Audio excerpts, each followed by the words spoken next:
Hey you guys, thanks for so much for tuning into the Unidentified Celebrity Review. Don't forget to check out the Big Fun Home this weekend. Saturday, Sunday, Monday, September 4th, 5th, and 6th. Be there. Also, we want to take a moment to thank some of our Patreon subscribers. Thank you Teresa Borns, Kim, Christopher Bruce, Brian McDonald, Isha Matt, Preston Paget, Enrico Tigiani. Sorry, it moves so fast. Jedi Camper, Matthew Lee, Rick Carlson, TJ, Omri, Vallis, James Woodger, Jean-Francois Chalabois, Filippo Vanucci, Solvang. Thank you all so very, very, very much for your patronage. I'm going to tell y'all right now, all of these wonderful people would not be here without Patreon supporters like you. If you enjoy credible news, reviews, and commentary on UFOs and UAPs 5 days a week, you want to support this show. What's your name? Marty. Marty, look how easy this is, Marty. Pick up your phone. Boom! You're a Patreon member. I mean, look, it's so easy. You just click the link, which is right here. Just for $1 a month, you can support this show. Just fill out the information and pledge what's comfortable for you. It could be $1, $5, $10, or who knows. Just support.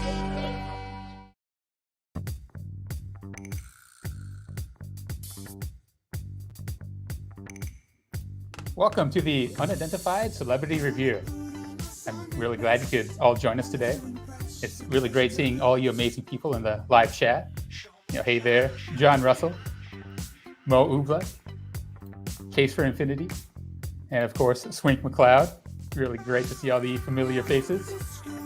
And if you're listening and you haven't joined us live before, make sure you ring that notification bell in YouTube and come over and say hi sometime. There's always interesting, often hilarious conversations going on in there. And most here have a common goal, UFO disclosure. Tommy Zito will be joining us today. He's been able to get through to some of the thick skulls in Congress and will be sharing that knowledge with us. I'm really looking forward to that. First though, I want to take a couple minutes to share what I think is a very interesting, overlooked tidbit from Luis Elizondo. This Lou's Clue comes from a March 5th article Elizondo wrote a couple years ago entitled Enter the Quantum World, What the Mechanics of Subatomic Particles Mean for the Study of UAP, Our Universe, and Beyond. In big, bold letters in the article is a statement that some of the most out there research happening in the government right now is in the world of quantum physics. And he goes on to talk about some of the research. It's an incredibly fascinating article. But there's one sentence that is absolutely mind-blowing. It's only 4 words long, and it's in larger font and separated in its own paragraph. Yes, teleportation is real. Now, Elizondo seems to be talking about quantum teleportation here, the disembodied transport of a quantum system and its correlations across space to another system. This has been demonstrated experimentally here on Earth. But something tells me Elizondo is hinting at a broader, more impactful form of teleportation. That something is a 2003 paper written by Eric Davis for the Air Force Research Laboratory, titled Teleportation Physics Study. This serious government research paper explores some extremely out there concepts.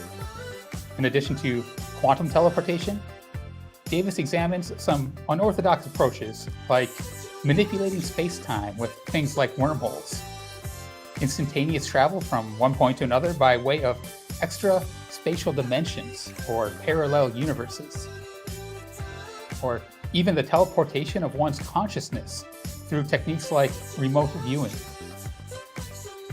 Elizondo is almost certainly aware of Davis's work here and likely would have been privy to any resultant research.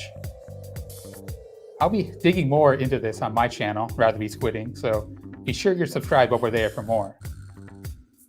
But there's one form of teleportation that neither Davis nor Elizondo touch on: the electronic teleportation of our presence over the internet. It's become so ubiquitous we barely even notice, but it's amazing nonetheless. Bear witness as our esteemed hosts of the Unidentified Celebrity Review are electronically transported here before your eyes. Welcome, Luis Jimenez and Michael Mataluni.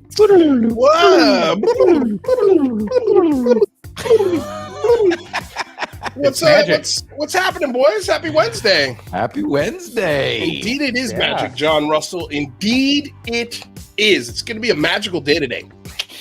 Man, a lot of cool stuff happened today. A lot of cool stuff on this side. I am not saying in the UAP world overall, because I don't want to get everybody excited. Like, whoa, what'd I miss? Yeah, it's pretty cool.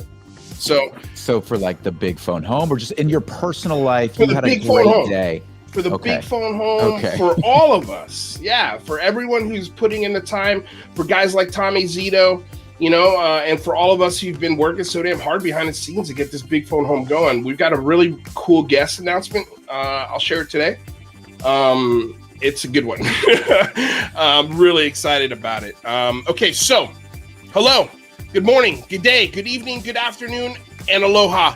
Welcome back to another episode of the Unidentified Celebrity Review, your home for credible news, reviews, and commentary on everything UAP and UFO. My name is Luis Jimenez. That is Rather Be Squidding. That is Michael Mataluni. Thank you all so damn much for coming aboard and getting weird with us here today. Before we get started, I want to say thank you to the sponsor, BlueMarlinChronicles.com. I want to say thank you to DOS Tapes, who provide all of the sick jams that you hear on the show. So definitely check out their Bandcamp link in the description below. Want to say thank you to Nito Creative, Ben Jenkins over at Nito Creative. He's the mastermind and developer and the guy who's just been helping us day and night with this website, the Big Phone Home website. So if you need a website developed, go check out Ben Jenkins over at Nito Creative, because he's doing really great work. It's like every single day we get a new guest and we're like, Ben, update the website. Update the website. Help us out. Yeah. Help us out. Yeah, no, he's been so great with it. And the working relationship has just been phenomenal. So again, if you need a website made, I would highly recommend go check out Ben. He could work with almost any budget, honestly. And that's Ben. That Nito Creative is Ben at that UFO Garage. If you didn't know, the UFO Garage podcast. So yeah, so just amazing. We cannot thank him enough. Without him, I definitely would not have gotten the guests we got today, because again, the website legit. Yeah, it looks awesome. It legitimizes it, so it's a sexy site, as Daniel Sean Miller says. Probably not as sexy as Daniel Sean Miller, but what is, like, go ahead, find me anything sexier than that guy. Okay, awkward opening over. Thank you all so damn much for being here. We've got a really, really great show today. We've got Tommy Zito's in the house. He's a citizen activist who's done some amazing work and is going to really paint us a wonderful picture for what we're up against, what to expect. He's going to set the expectations, not only for the Big Phone Home, but for me and for everybody who's joining us on this journey. It's going to be a lot of fun. I cannot wait to get into this discussion with him. What am I forgetting? Yes, check out the podcast. We're on Spotify, we're on Apple, we're on iTunes, all that stuff. Wherever you find your podcast listening, you can probably find us there. So just search us, and also check out the Patreon down below. The links are in the description. The Patreon's a great way to support the show. Between the Singularity Lab and the Unidentified Celebrity Review, we do shows 5 days a week. So if you're new here, like, subscribe, share the channel. The Patreon helps us do this show 5 days a week, because we are a public access channel. We're supported by viewers like you. So hit us up. The beautiful thing is, if you can't afford the Patreon, it's all good. You still get the same show everyone else gets. It's literally a volunteer thing. It's a way to support the show and make sure that people get to watch it, sometimes for free. So there it is. So that's everything. Michael.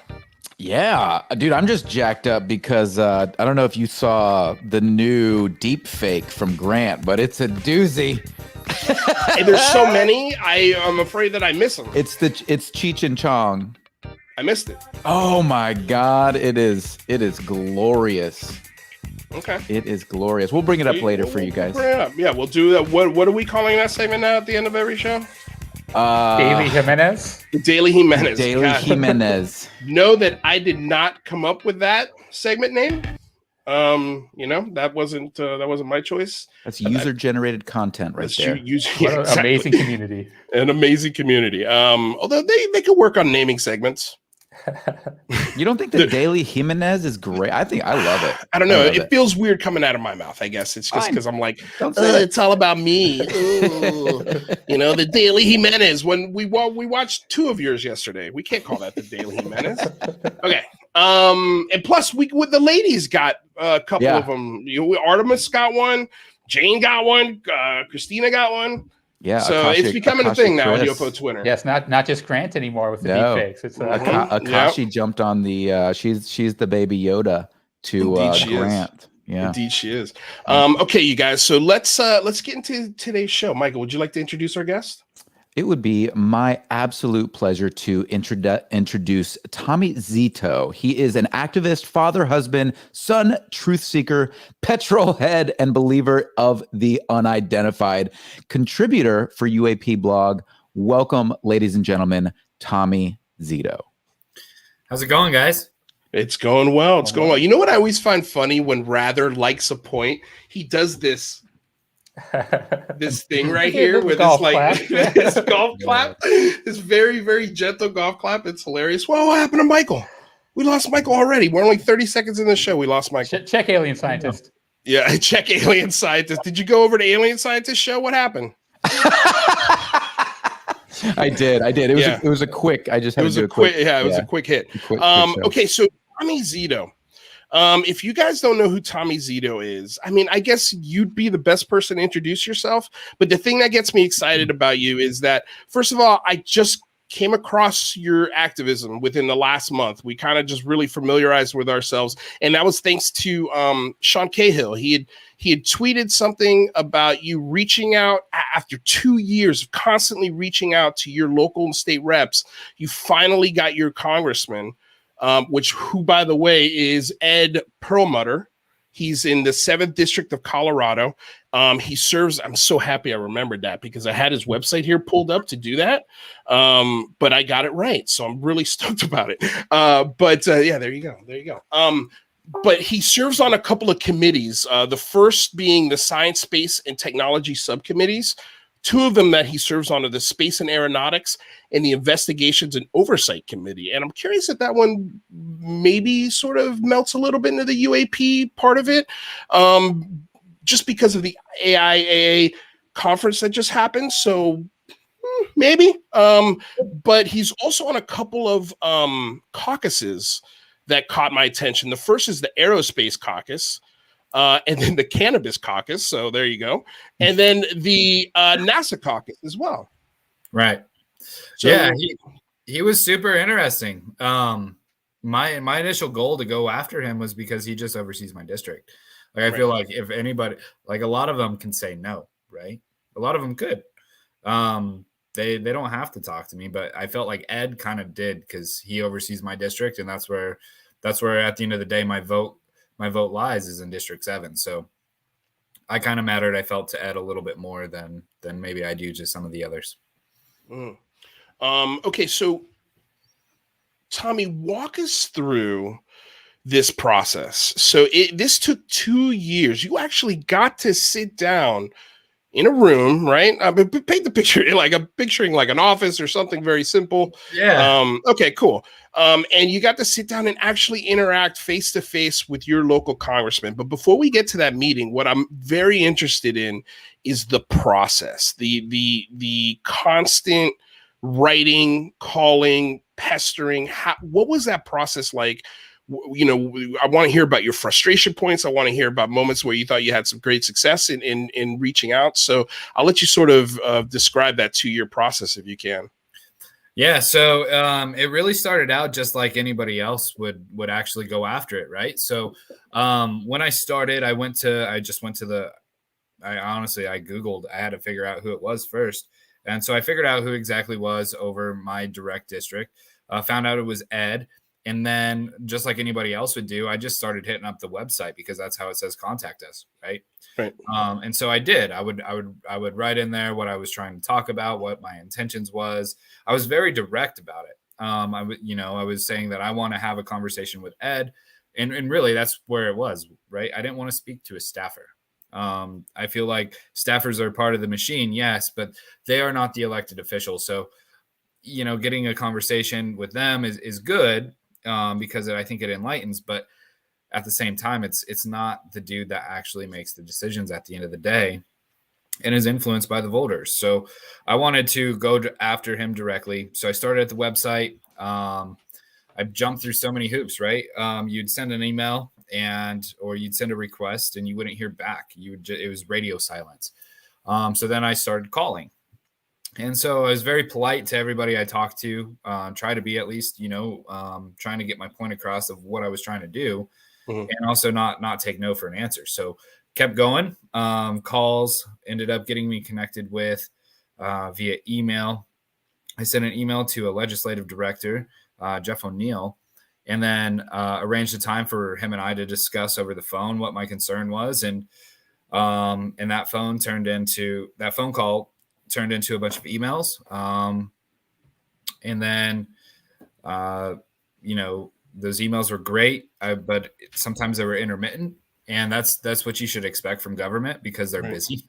Right. It's not just me they're trying to talk to the congressman about. And so there'd go times where I didn't hear back because they got things on their plate. And then I would hear back from them occasionally. And finally, at the end of it, I was like, look, I want to have the ear of the congressman. Emails are great. I've told the story. I told why I want to do this. Let me talk to him. And I then basically was told, well, go to a public event, go to a town hall, participate that way. And so, and right as that kind of coaching happened, that's when COVID really started to become a concern and kind of take the world by storm. And out of respect for the situation, I just kind of stopped for a minute. Yeah. And then June happens, right? June 25th. We all love that day. We got a massive report. Right. And it was still radio silence from any of my representatives in Colorado. Some of them hold some pretty cool positions, actually. Mike Bennett is on the Intel committee with Rubio. So I know he knows all about this. You have folks like Jason Crow, who is part of the Armed Services Committee, and others on Intel committee. So it's frustrating, right? Here to us, here's this big news and nobody's talking about it. It's crickets. It's literal crickets. They're not saying anything. So my frustration just kind of took the way in a sense, because I would tweet and I would call and I would, and I did that. So I tweeted my frustrations. I went to a town hall, asked my question. It wasn't answered. So then I tweeted, I called, and I emailed within 24 hours. And I don't know if it was just that I threw a big enough fit to get what we were looking for, or if it was, okay, maybe we should actually sit down and talk to him. Oh man. Okay. All right. Have you thought about galvanizing this connection that you've made with your senator your congressman into possibly having a sit down with the senator or any other congressman in maybe the surrounding districts that might be on some of these committees? So that process hasn't stopped for me. I have already begun reaching out to 3 different representatives, Michael Bennett being one, right, Will being another, and then Doug Lamborn, is being another. So it's just a continuous thing. Could he help? Maybe. Would he? I don't know. I do think that the relationship is okay. I sent an email today sharing, hey, look, this is the blog that I wrote about this meeting, and it seemed to be well received. I think it was a win for everybody. The public, I think so far via Twitter, actually appreciates that he took the time for it. So, well, I know I took a second out of my day to tweet at him and just say, hey, thanks for sitting down with Tommy. That it means a lot. And, it's I wouldn't call it brave because, it's not like you're charging a firing squad or, something like that. But like, it's it's definitely against the grain. Like, he doesn't have to do it, and he did. Well, he kind of does have to do it. You are his constituent specifically, but I mean, for him, how long was the meeting? 10 minutes, man. So it was not long. Yeah. I had to really get into it and grind away and tell him why I was there and what that's one thing that's a common misconception. I saw some tweets today of, and they're kind of cynical, and I understand it, right? I understand it. Government is frustrating. It frustrates everybody. It's part of life. It's part of living here. It's part of being alive for this experience. And so government's going to frustrate you at the end of the day. And, it's not everybody has the same touch. You got to ask questions respectfully. But the fact that you kept pushing, right, and even got 10 minutes. I mean, most folks could, spend a lot more time and never even get to sit down with somebody. So the fact that you even got 10 minutes is a huge deal. But not only that, it's just like a lot of people would have stopped at the first email or phone call or whatever. Yeah. Well, I mean, it's really like you're doing the job of a lobbyist, really, right? Like, getting after that and keeping on and not taking no for an answer. It's it's a lot of beating on doors and saying, hey, look, listen to me. please listen to me and don't ridicule it for a second.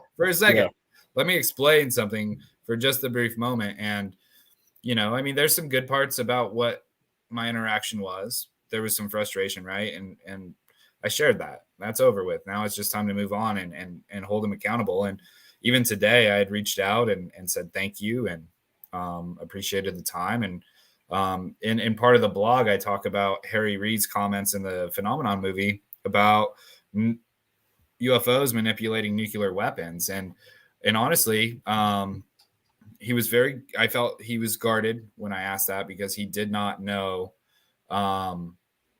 He wasn't familiar with the comments by Senator Harry Reid. So I did mention that in the meeting. I think he was a little skeptical. I'm going to try to work through that though. Get him the information, let him see it. Like, look, no, this Harry Reid is very matter of fact, and he says in the movie that if the president wanted to launch a nuke, he couldn't. That's scary. Like, kind of scary. Yeah. Gentlemen, I know I've been asking a lot of the questions here, so I'm going to open it up to you. Do you guys have any questions for Tommy Zito before we get into it? Or we want next? Yeah, go for it. Well, I mean, it really seems like it proves the idiom, the squeaky wheel gets the grease. And I assume that you're not going to be letting up and you're going to be continuing to not make your voice heard one way or another, hopefully. Yeah, I mean, it's really tough, and people have to realize that. You have to kind of take a look at the world landscape and realize, hey, they have some things on their plate right now. And you have to respect that, right? Like, you are not priority. There are other things that are, and you have to be willing to accept those little bumps on the chin as you go. It just, it solidifies what you're doing, that, hey, look, maybe they're doing something that they care about right now. And if you can help them understand why, or help them care about what you're trying to do, then you're going to have the support from everybody. And what was his reaction? Like the emotional, like, did he empathize with you in any way? Did he, like, what was his interaction like? What was that engagement like? So my questions were very matter of fact and very direct. So it was very formal, honestly, in the exchange of words. There's stuff that I didn't post about, I tried to transcribe as best I could to exactly verbatim what he said. I cut out a lot of the and stuff like that to make it easier to read and digest. But they he took it seriously. Previously in the email conversations, it was said that he had an interest. He just wasn't sure if he wanted to be briefed at that time. And honestly, I think that's the biggest telling bit about the stigma that exists, right? He wasn't quite so sure, but now more's come out. Now he's willing to talk to me about it and get a briefing. And he says, hey, look, if I look into this and it's a big nothing burger, I'm not going to talk about it. That's very honest, I feel like, of him. Right. Yeah. But if there's something interesting, he's going to talk about it. And everybody so far that in the Armed Services Committee and the Intel Committee that have received the briefing, they all know it's very real. They all know that it's something to take seriously and that we need to study. So I'm hoping that he has not a different opinion of it once he gets that once he gets that briefing, which, you know, it's pretty important. As far as I know, he'd be the only one not on those committees to start asking for it. I mean, if it is, it's not public knowledge, and I just haven't heard. So I could be naive and ignorant, but. Well, yeah, I'm pretty naive in how Washington works. I'm surprised that the briefings are optional. They could choose not to. Right, like pay attention to the big issue of faith. Well, they also have a lot of briefings on a lot of different bills, depending on how many committees and subcommittees they serve on. So if, you know, like Tommy's saying, like, and this is totally understandable, and it's kind of something we're running into a little bit with the big phone home and the timing of it, especially around what's going on with the world right now with the hurricane and the Afghanistan situation. Like, there's never a good time to talk about this. Right. And that's why the persistence of it has to be sustained. So that way, when there is a time to talk about it, there is an open window, you're prepared and ready to go and actually do it. And that's what Tommy did. You know, so, you know, circumstances be damned. If you're persistent enough, we're going to start having conversations with these folks. Not with these folks, these are representatives. And one of our guests that's going to be on the big phone home is a representative. Stick around to the end to find out who's going to come and talk to us for 10 minutes. You know, they've got 10-minute windows. It seems like these congressmen and senators, you know, and they give you 10 minutes to sort of air your stuff out. So in 10 minutes, you better have your shit together and you better know what you're going to want to talk about, because they don't have any time for BS. As soon as the conversation seems to die, they're going to go, all right, well, we're going to move on. We got to go. So, you know, that's what I love about this story, man. That's why I wanted to bring Tommy on, because it's important to understand that this is not just a one-time thing. Just because the big phone home is September 4th, 5th, and 6th doesn't mean that you have to stop on the 6th. You could still use these templates for as long as you want, whenever you want. You could share it whenever you want. So do it. Two $10 super chat donations. The first from John Russell, absolute killer supporter. They're both from him. Yeah. The first says persistence is key. And then the second super chat is a question. And he says, Tommy, did you ever get any information from the officials with whom you interacted that gave you insights you didn't have before? I mean, it was tough. And really the answer is no. And that's a bummer. But the fact of the matter is Ed did not sit on an Armed Forces committee. Ed did not sit on an intelligence committee. So this was not necessarily something that would be in his day-to-day or his scope, right? His wheelhouse, right? Yeah, I mean, he's on a lot of other different ones. You know, I thought it was interesting he was on NASA. That was one thing that led me to him. Aerospace, clearly the guy's interested in this type of stuff, or else he wouldn't want to be on those type of committees or caucuses. Right. And so, yeah, I mean, I thought it was very open, right? Like, I felt like at a certain point, like he, you know, when I did mention the Harry Reid stuff, he thought, well, maybe you can just point us in the direction of it. So it was an admission of like, hey, we're just not maybe familiar with this on the same right as everybody else. Oh my God. Yeah. It sounds like you were the one delivering the information. For a second. I mean, he was very, like I said, he was guarded when I asked that question. He said, I am not, let's start with the premise of your question. And that's exactly how he said it. Very matter of fact, very direct, very sternly in a way that, you know, look, I'm not familiar with that. I don't, you know, I'm not gonna comment on it. He, you know, he doesn't know the history of this. Yeah. So that it's as simple as that. And here's what I will say though, Tommy, is that you did gain new information, and that is, or new insight, and that is, you got a sneak peek into the process, into sort of a senator or excuse me, a congressman's head, and sort of what he's thinking about and what's on his plate.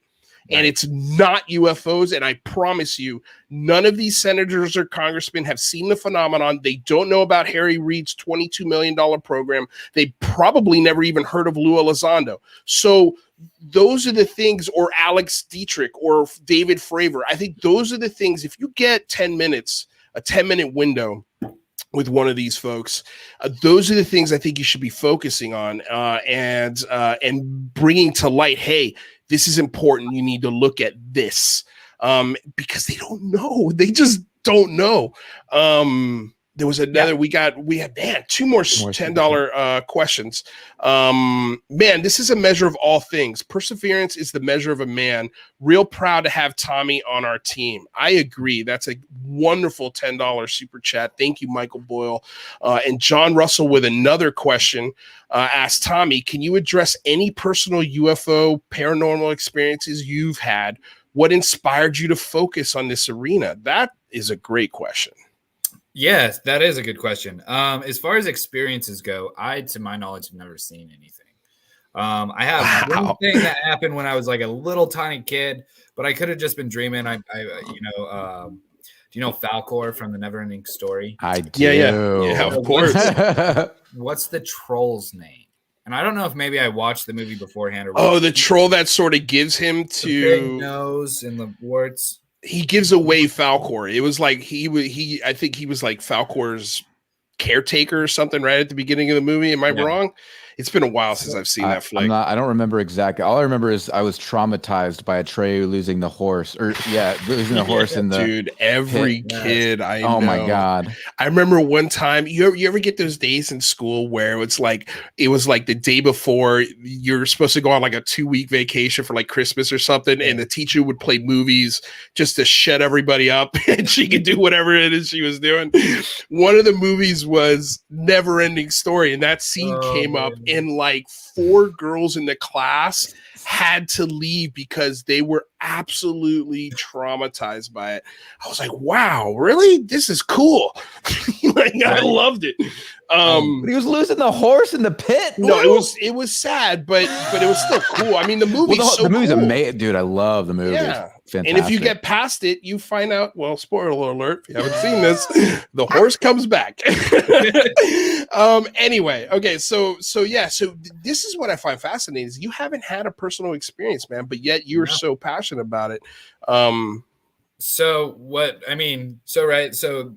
back to like that experience, right? Like my experience with it was that I thought that the troll was like knocking on my window in the middle of the night. And so I looked up and I saw him, I was like, screamed and called for my dad, just like any little 5-year-old would. Right. Yeah. And so that freaked me out, but that would be the only thing that I would say was an experience. Other than that, I've never had weird stuff happen. I mean, TVs have turned on in the middle of the night, but like maybe you rolled over on a remote. Super explainable. I don't believe 7 impossible things before breakfast. That's another thing is I do usually start out with a more skeptic mind and then work towards it. And what changed my mind was Skinwalker Ranch. Like that at home. Like there was one of the very first documented cases of cattle mutilation happened in Colorado. I think it was like in Alamosa, and it was a horse. It wasn't a cow. And that really got me turned on to like, what is this? Why are animals just being cut up? When did you come across that case, Tommy? Oh man, I had an imagination. So I was young. I was probably like 7th, 8th grade. I was young. Okay. And so I was like, wow, this stuff is really kind of terrifying. And then Skinwalker Ranch came up and I heard the stories about the wolf. I heard that, a long time ago through the book that George Knapp and Colm Kelleher wrote. And yeah, it just kind of expanded from there and morphed into UFOs. And then December 2017, am I right? Like, right. So you're like vindicated. You want to sing that song from Spider-Man? Yeah, no, I think that's the kind of the same, a little bit how I felt. Where it was like, man, I haven't really paid attention to this in a long time, and then all of a sudden, well, wait, I was right. What? That was huge. Was it the New York Times article that sent you on this mission? Yeah, because you have something to chase now, right? You actually have something tangible. There's new meat in the pond, so to speak, and the sharks can feed. So, yeah, absolutely. I mean, it gave you something to look forward to. I mean, right off the bat, I mean, you got to wait for a minute, right? Like ATIP was awesome. The videos were awesome. We learned a lot. Right. We met Lou, and then Tom DeLonge does his thing with To the Stars Academy. So you're thinking, wow, like this snowball is really gaining momentum. Right. And finally, once the Navy said, yeah, these were definitely captured on, all nonchalantly too, right? They were captured on Navy systems. They're like, yeah, see, I got you now. And that's how I felt. And so it was like, okay, well, now that there's these admissions, let's get some big people to talk about it. And that's why in 2019 I started. That's exactly what it was. It's like, aha, I got you now. There's rather Michael Boyle. Yeah. Michael Boyle had another question. He said, "Did anyone videotape your conversation with the congressman? Was that even allowed?" Awkward. Could you imagine? So what was funny about that is like in the beginning of the meeting, like when we're just getting set up, kind of like before this show, they're like, "Oh yeah, and by the way, we record all of these, and are you okay with that?" And I laughed out loud. I said, "Funny question is, I was going to ask you the same. Do you mind if I at least take an audio recording of it?" And so, yes, I did. I have basically from the time I got permission, we started talking about why I wanted to do that. And then I hit the record button and we went through the 9 questions that I had set up for him. And were you able to get through all 9? I was, yeah. I was actually ready to go. And he was like, "Well, wait a second. Like, here's what I pledged to you." And I was like, "Oh, cool." So, yeah, I was clearly a rookie and never done anything like that. Yeah. Now I know a little bit better. I've learned a little bit better how to do it. Yeah. Anything you would have done differently? Oh, good question. Ooh. No, not really. I mean, the questions, I pretty much stuck to what my objective was. I just kind of followed it. Right. And, yeah, I think I would have maybe tried to ask deeper questions or secondary questions to the ones he answered, but I also had a lot of other ones I wanted to get to. So it's tough in 10 minutes, right? You're like crammed into it. So I got what I could in, and that was respectful and that I could articulate the right way and that I was comfortable with asking too. That was one of the things I said, "I'm going to ask you stuff. And if it's not okay, just tell me." And he said, "If it's not okay, I'll tell you." So, I did that. And he never told me. None of the questions I asked were ever said, "I can't answer that," or he didn't pull that card, which I thought was admirable. Awesome. Before we get on to the rest of this interview, let's go ahead and do a reset. Just remind everybody who we're talking to and what we're talking about, if we can, Michael. Absolutely. So if you're just joining us, we're with Tommy Zito. He is an activist who recently spent about 2 years trying to get in front of his congressman in order to bring up the UAP topic and see if he can get answers. Much appreciated for your hard work, Tommy. It's truly extraordinary what you've done. And it's such a perfect lead into what we're building towards here with the Big Phone Home 2, which is coming up this weekend, Saturday, Sunday, and Monday, Labor Day weekend, the 4th, 5th, and 6th. We're going to be joined by Avi Lowe. We're going to be joined by Lou Elizondo. We're going to have an extraordinary panel all 3 days. Day 1 is going to be reporters and activists. Day 2 is going to be science, technology, and day 3 is going to be military veterans and government officials. So it's going to be an amazing opportunity for you all to come with us, take a journey, ride with us, create a movement so that we can get the answers that we're looking for, so we can get the congressional hearings that we're looking for. If you haven't yet, make sure you click the bell right now. Click the subscribe now button to ensure that you never miss a single episode and you know exactly when we go live, because maybe we'll go live a little early on Saturday, Sunday, or Monday this weekend, and you don't want to miss that. Also, we go live 5 days a week, 2 days a week at the Singularity Lab, 3 days a week right here at the Unidentified Celebrity Review. So make sure you subscribe, and if you want to hit the Patreon, if you want to support the show, the link's in the description. Let's do this. Let's do it. Excellent. Thank you, Michael. Okay, guys. So, Brother, did you have a question? Did I cut you off? Yeah. Well, I mean, I just kind of want to say, I think that a lot of times you think that, Congress is keeping these secrets from us. They're the people that we need to convince them that we deserve the truth. But, it sounds like from talking to you, Tommy, that really the case is that we're not getting disclosure because it's just not on their radar. And we need to get it on that radar and get them to know that this is a important issue. It's not that they're keeping secrets from us, it's that they don't have awareness. Such a great point, brother. So when I thought about the after the meeting, when I thought about it, why I got the answers I got, it was very apparent that, like, look, if you're not in the know, you're not in the know. Those that are sit on the specific caucuses and committees that were briefed, and it was very, very apparent in the ODNI report that it was armed services and intel. And if you weren't on those committees, then you weren't briefed. And people, well, I would say it depends on when you ask them, because there might be more committees and subcommittees that have been briefed, but nobody's asked them yet. So I think it's important, whether they serve on the committee or not, to ask that question, because you never know. they may have been briefed, especially if they're getting the option of it. Well, look at Bill Nelson. He's the administrator of NASA. He just got it. Right. So that's another huge person that is in the know. And I thought that was pretty cool because when I asked Congressman Perlmutter about NASA's involvement and specifically about Bill Nelson and the comments that he had made, leading up to the meeting, he said, no, he hasn't. He didn't say anything at this function we were at. And I was there the whole time, but this didn't come up.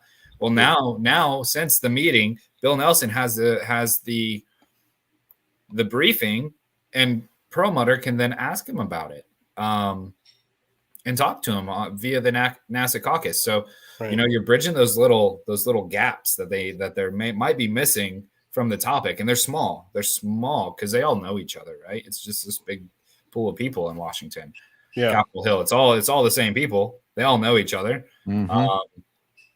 And so, it's just building those little bridges about, okay, well, now he knows about it.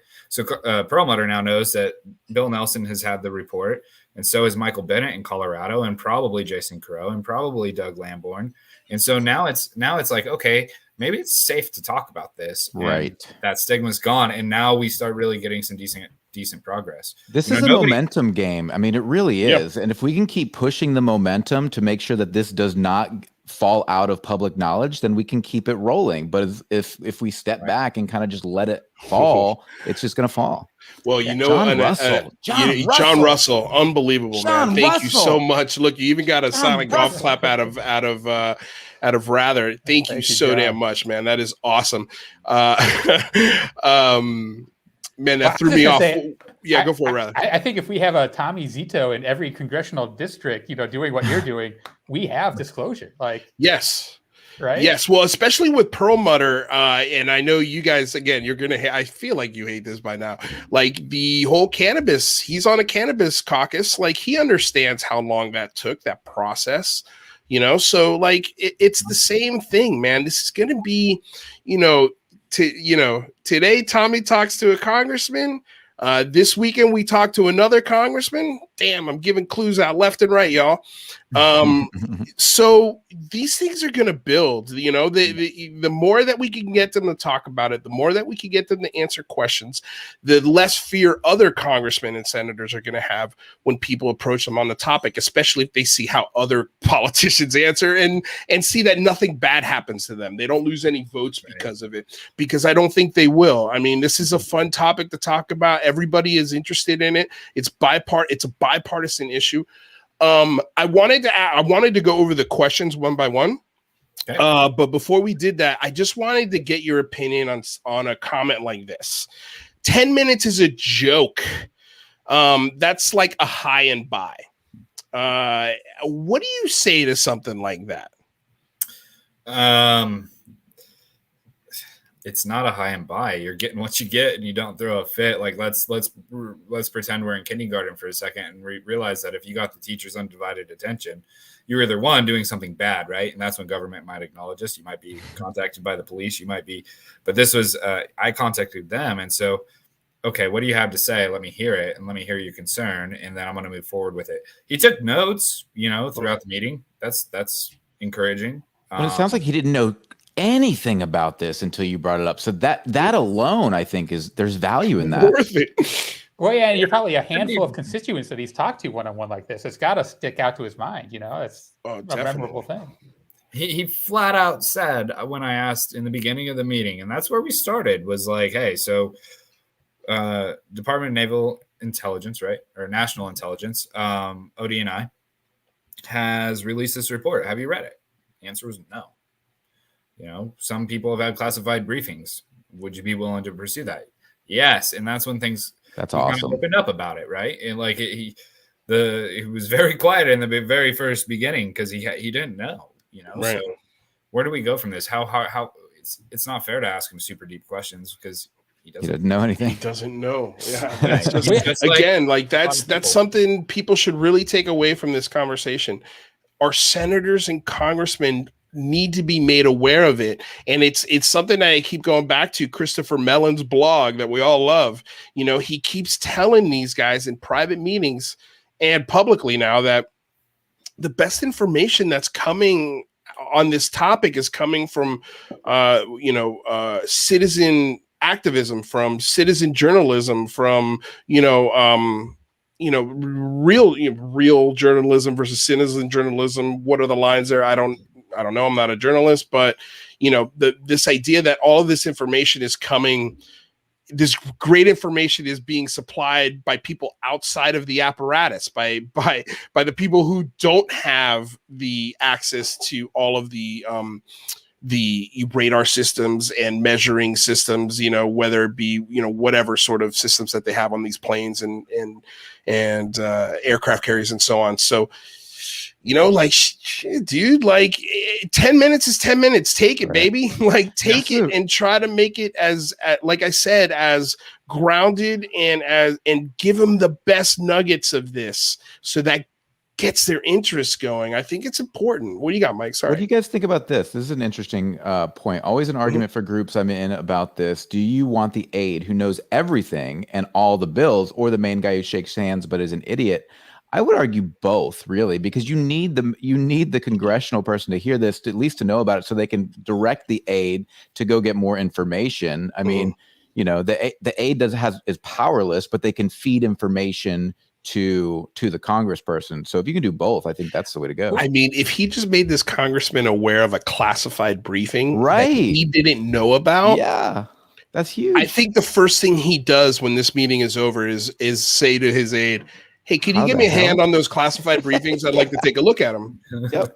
Right. And so now the next time Tommy has a meeting with him, Tommy could say, "Hey, have you been briefed now? Have you been caught up to what's happening? And how has your mind changed on this topic? Holy shit, you guys, this is how you do it."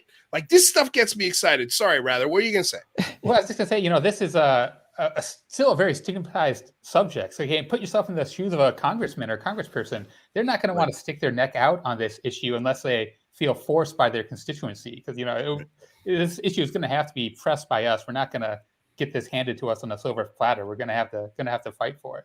I think the threat narrative makes it easy for them. Mm-hmm. It's not that hard if you can say, we don't know what it is, but there's there's something messing in our airspace. I could see a congressman getting the briefing and understanding that it's a problem and that these things need investigation, but being too scared politically to go and say that themselves unless they think that their constituency is going to back them. Right. But I guess that's my point. What I'm saying is the constituency it's a much easier pill to swallow when you're not saying little green men, but you're just saying we're having issues in our airspace. That's a pretty easy thing to say to your constituents. Yeah. I don't think the word extraterrestrial should ever come out of your mouth when talking to one of these folks. Ever. I mean, again, not to say that experience or that isn't real or it's not valid.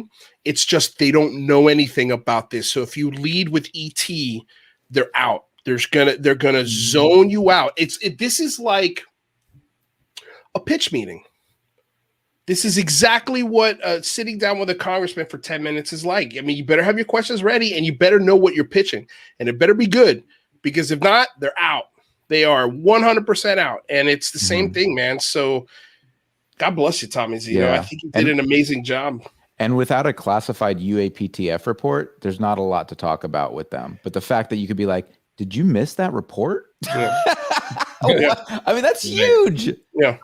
At least, if anything, he admitted that, that he was aware of it, but he hadn't read it, which is fair, right? Yeah. He's doing other stuff. It's, he explained that through the meeting that he has a lot of things that is on his plate for the day to day, financial, education, all sorts of things that he has to deal with. So I get it. It's not going to be top on priority when you have. Oh, so he had heard about it. He just hadn't read it.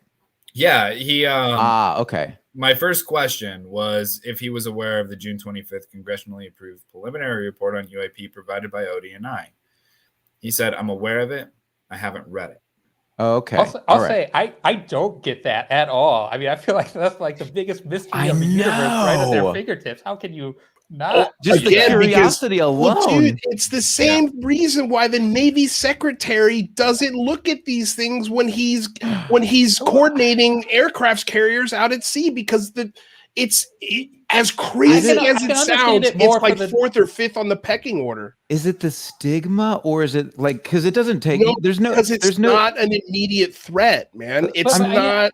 That makes a lot more credibility for me for like the DOD people, the people that are in charge of the military. But like the things that these senators and congressmen are doing, that they, instead of reading the report, is making fundraising calls. They're not, necessarily handling very right. But how stuff. many Tommy Zitos have been this persistent with this specific topic? Like, if he's not hearing about it from his constituency, he's not going to look at it if he's got 14 other plates spinning on sticks. But I mean, like, I would do that like in my spare time just because it's fascinating. Human curiosity. Stay up an hour late. So I agree with you, Lou. I agree that, he's got a million things going on, but I'd be taking that shit home at night and reading it because it's just like, but I'm interested. So. But here's the thing, though, right? Is if he gets, say, 20 emails in the next week on this, then he's definitely gonna look at it. It doesn't take a lot like that, and that's the whole point here, is like, you got somebody like Tommy pushing it. He finally gets the door cracked open. He gets a 10-minute meeting. He makes a senator, or I keep calling him a senator, he makes a congressman aware of the situation, what's going on, what's floating out there, what the information is. And then you double that with phone calls, with emails, with tweets, because what's great about some of the committees this guy served on is I definitely have hit him in a tweet. There's no doubt about that. So he's got a meeting with Tommy. He's got people reaching out to him today, congratulating him and saying nice things for taking the time to meet with Tommy. Right. So I think things like that get the senator going in that direction. And so that's what I'll say is he's not going to look at it unless there is a reason, unless his constituency is asking him, or he sees that he's gaining political brownie points for doing so. So that's why I brought him on, because this is going to be a long process, and it's why we're not going to just stop at the big phone home too. This is why I started numbering these things, because I knew you could see that this is going to be a process. Like Lou Elizondo says, disclosure is a process, not an event. This is the process. So the question is, do you have the guts to partake in the process? Are you angry enough? Are you pissed off enough? What has to be done to motivate you to take steps in this specific process?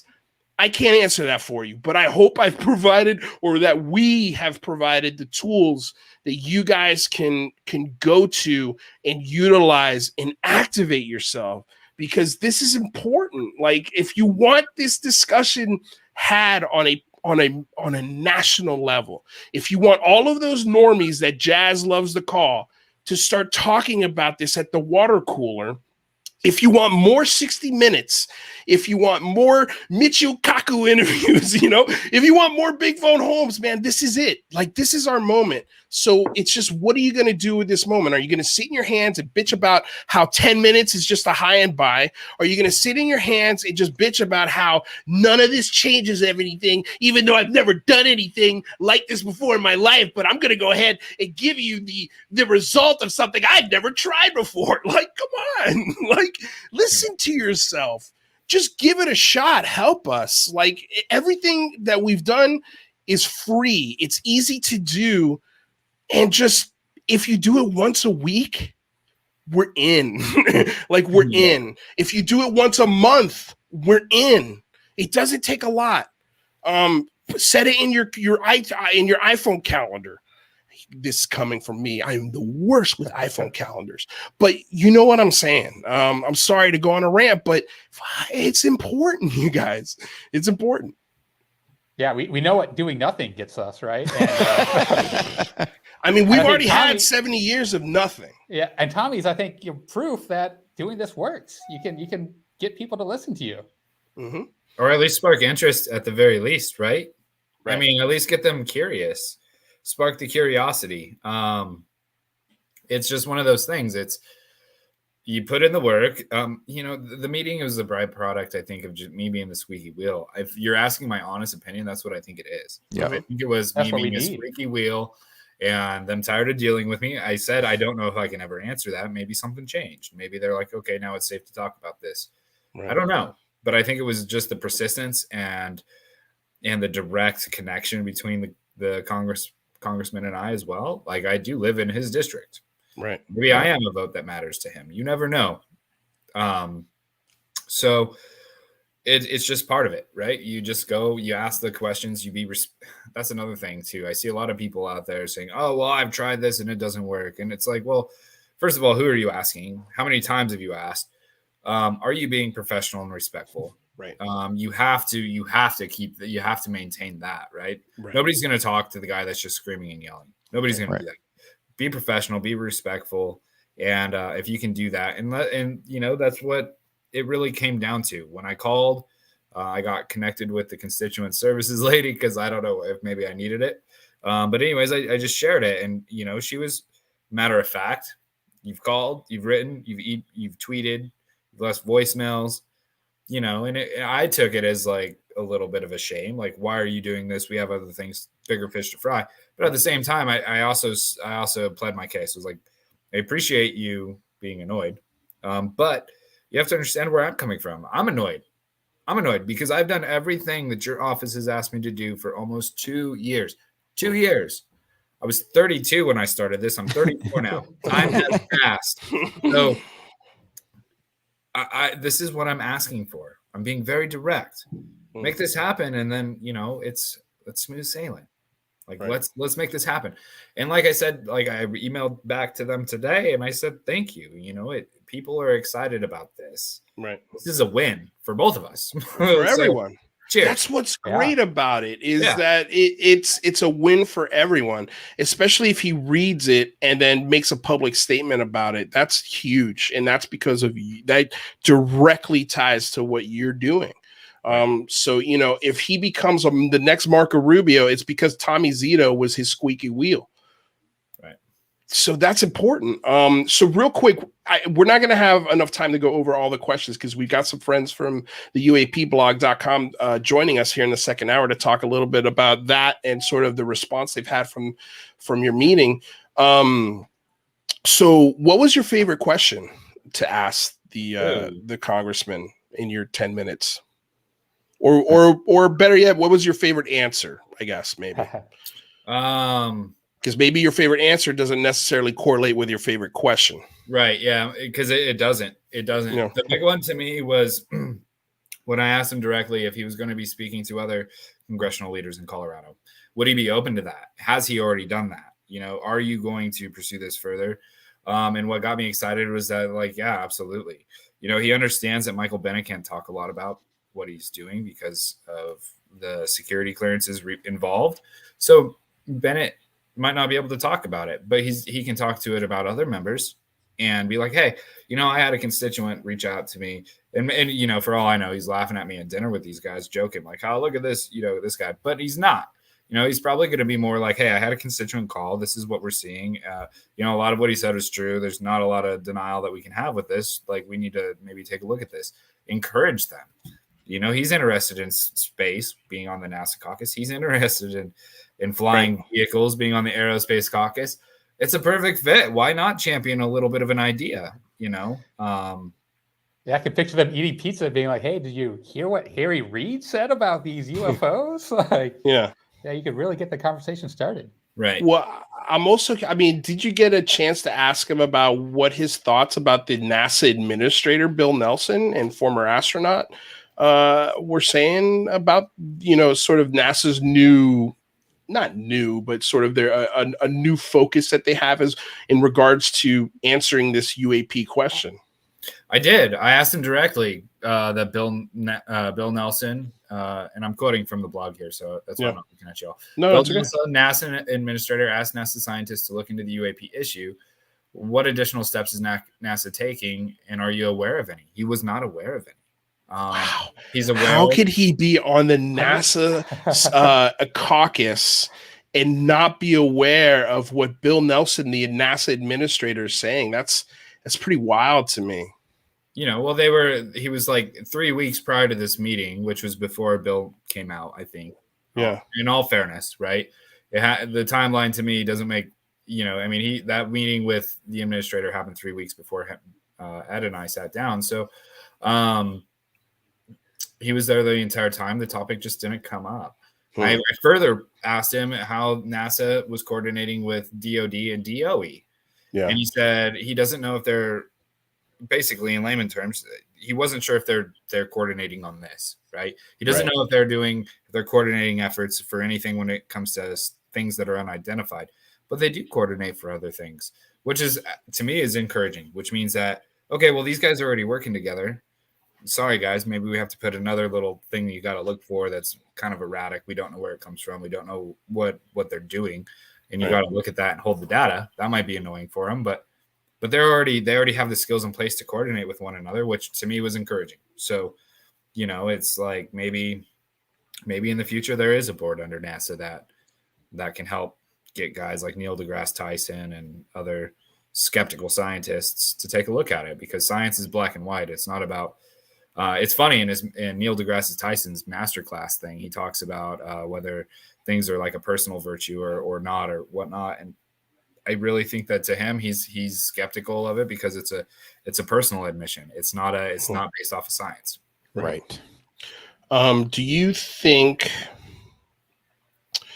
that did you get a chance, excuse me, I don't think, because you had the meeting in the middle of August, right, with him? The 12th. Yeah. The 12th. Okay. So I think the IAA conference hadn't happened yet, but that would have been a great question to ask him. Was he aware of that conference and who spoke at that conference and the topics that they brought up at that conference? Because again, just going back to some of the committees that he serves, he is on the Aerospace Caucus and he's on the Space and Aeronautics subcommittee. Wow. Like those, and that's a subcommittee of the Science, Space, and Technology. So, it's, I'm curious to know if he did. He probably didn't. If I had to take a guess, just based off of the things he didn't know about, he probably hasn't heard of the IAA meeting. So that would be, I think, something, if you do get to email his office again, maybe bring that up. Hey, FYI, this is something also that happened that he should be aware of. He's part of these committees, That's a really good point, man. Like reminding him or making him aware of that. That's huge. That's I think friendly reminders like that to your congressman are important. And then that way, when you get to talk to him again, you can be like, hey, these things that I brought up to your office and your staffers, did you hear about this stuff? And so, all right, you guys, well, we've hit the hour break. Tommy, we're going to take a break right now, so feel free to refill the beverage, and we'll bring you back in a second. I see UAP Mike back there. We also see Artemis is ready to go, so I'll pop you out here real quick, Tommy. And Michael, please let's do a reset for the people. Let's reset this room, ladies and gentlemen. If you are here right now and you have not clicked the subscribe button, what are you waiting for? Sometimes we go live a little early. Sometimes we go live a little at a few different times. So make sure you hit that subscribe button, click the bell so you know whenever we go live. We're here Monday, Tuesday, Wednesday, Thursday, and Friday. 3 days a week here on the UCR, 2 days a week at the Singularity Lab. So make sure you check us out over there as well. Don't forget to check out Rather Be Squidding. If you're interested in science, tech, and you like a little bit of fringe, you like to push it to the edge, you're a little skeptical, but you like to push it to the edge, make sure you follow him over there at Rather Be Squidding. If you're interested in supporting the show, if you're interested in ensuring that we have the ability that we continue to keep Luis out of that Uber, make sure you subscribe to Patreon. Make sure you share a super chat if you have a question and you want to contribute to the show. It's a great way to do that. Speaking of Patreon, I'm going to tell y'all right now, all of these wonderful people would not be here without Patreon supporters like you. If you enjoy credible news, reviews, and commentary on UFOs and UAP's 5 days a week, you want to support this show. What's your name? Marty. Marty, look how easy this is, Marty. Pick up your phone. Boom, you're a Patreon member. I mean, look, it's so easy. You just click the link, which is right here. Just for $1 a month, you can support this show. Just fill out the information and pledge what's comfortable for you. It could be $1, $5, $10, or who knows. Just support. Marty. Love Marty. I love Marty. I've got a spiritual connection with Marty. Like, I think everybody does. Yeah, we are He's a we are good guy. quantumly entangled. There's Oh no doubt my about it. goodness, hilarious. Okay, so we have a. Oh, did I also catch you off? What else were you going to say for the reset? Well, no, I was going to introduce the next guest, but we can't do that yet because we had an amazing poll to share with you guys. Indeed, we do. Indeed, so let's we do. do that. Let's do that. Wait, listen, what if I'm interested in a UCR hat that costs $1,750? It's an OAR hat. It's an OAR hat. Yeah. I'll sell you 10 of those. Yeah, let me go. Hold on, let me go change the price in the store on that hat. Okay, so if you got the guts. Okay, so let's bring in Artemis Prime. She is our what's shaking? She's our intern and poll result reader. So how you doing, Artemis? That's a nice way to say it. I mean, it's very tricky. It's very tricky to say that. And she's wearing cooperative swag. Yeah. I'm still waiting for my UCR, so don't worry. I did support, but it's just like I'm hoping it's here by the weekend. I'm really hoping. No, it said Lou's gonna have to talk to the factory. It said you would receive it somewhere between the 3rd and I think the 7th. So it gave me a really pretty big window. I don't know if you're going to get it in time. But what happened is it got caught up at customs because the name of the store was too long. It was like the unidentified celebrity. It's honestly, of course, it would happen to my order. It was so. I was like, really? They held it up at customs because sure. So anyway, it got resent. So it's okay. It's taking twice as long as normal. But you're the only shipping issue we've had. Yeah, I know. That's why I was like, of course it was me. Yeah. It was cool. It's better that it's me, an employee versus, an employee. We don't pay you. I know, but that's why I did this. Yeah. I'm part of the team, but no, intern makes me feel better. Okay. Because friend. Of course, friend, obviously. Yeah. Of course. Okay, so what was the poll today, Artie, and what were the results? Okay, so the poll is a very good one today. Very important one. I'm actually very disappointed in some of the results, not gonna lie. Ooh, okay. Yeah, a little disappointed. Some Artemis people here. She's gonna have to smack some noses. Go on. A little bit. So the question was, have you signed the Big Phone Home 2 petition yet? Ooh. And the results, the from smallest to biggest. Mm-hmm. Yeah. Anyway, 2% said signed it and on to step 2 and 3. Oh, 2%. Ow. 2%. Okay. Well, I'll take it. I'll take 2%. At least they're honest. Well, look, that wasn't, I just let's get the petition first and then let's see if we can get to step 2 and 3. But yes, go on. Sorry. Yeah. And then that's okay. And then 30% said, I swear I'm going to get to it. So you lazy people get to it. It's okay. Do it during the Big Phone Home. I think it's going to be more effective that way anyway. Kind of, Kind of, yeah. She's not joking. Get to it, folks. Get to it. Okay. I know. I'm kind of like, you know what? It's really, really easy. I mean, I have 2 kids and I managed to do it. So, get to it. There you go. It takes literally a minute. It's so quick. Yeah, it really is. And like right from your phone. So, I mean, who isn't holding their phones all day long? Right? Okay. Yeah. Right, so what was the next one? Okay, and then that 31% said no, that they haven't signed it at all. So I don't know what those people are doing. Yeah, what's happening? That's a UFO blueprint and his 20,000 votes.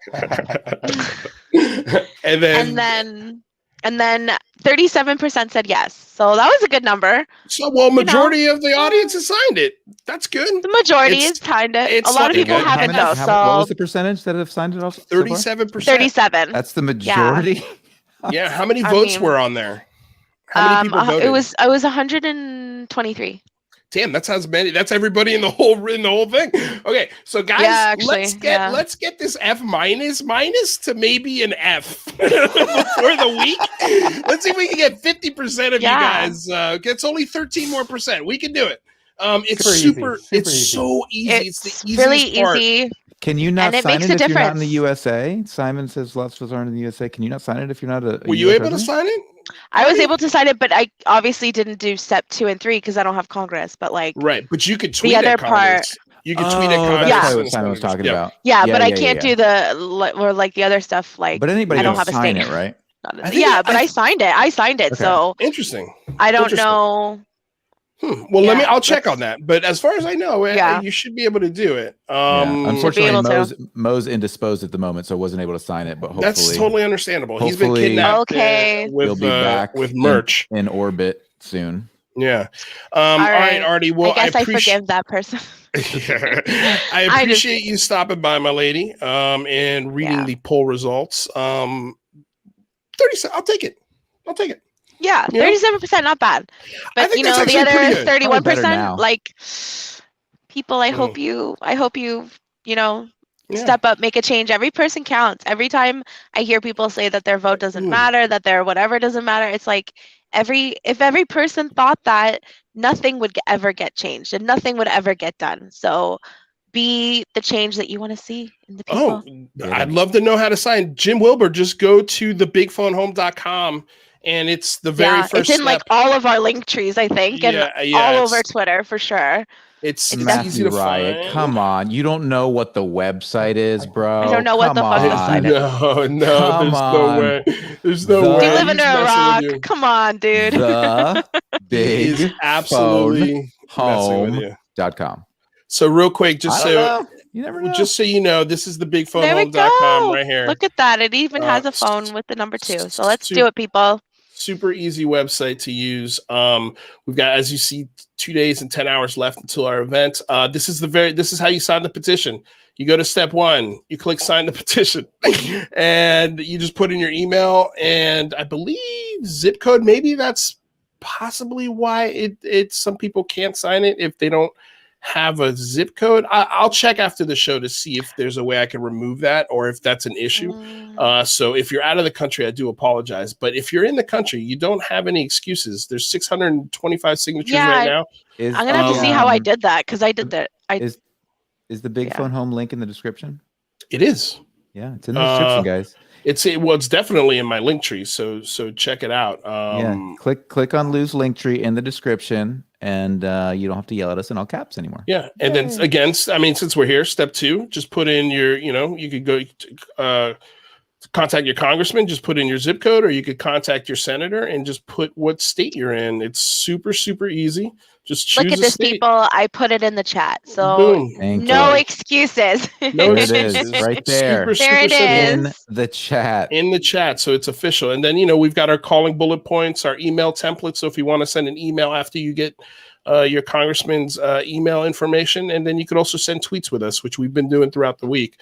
So check out my Twitter at LouAngelis if you guys just want to retweet those. I've already written them all out, so it's super, super easy.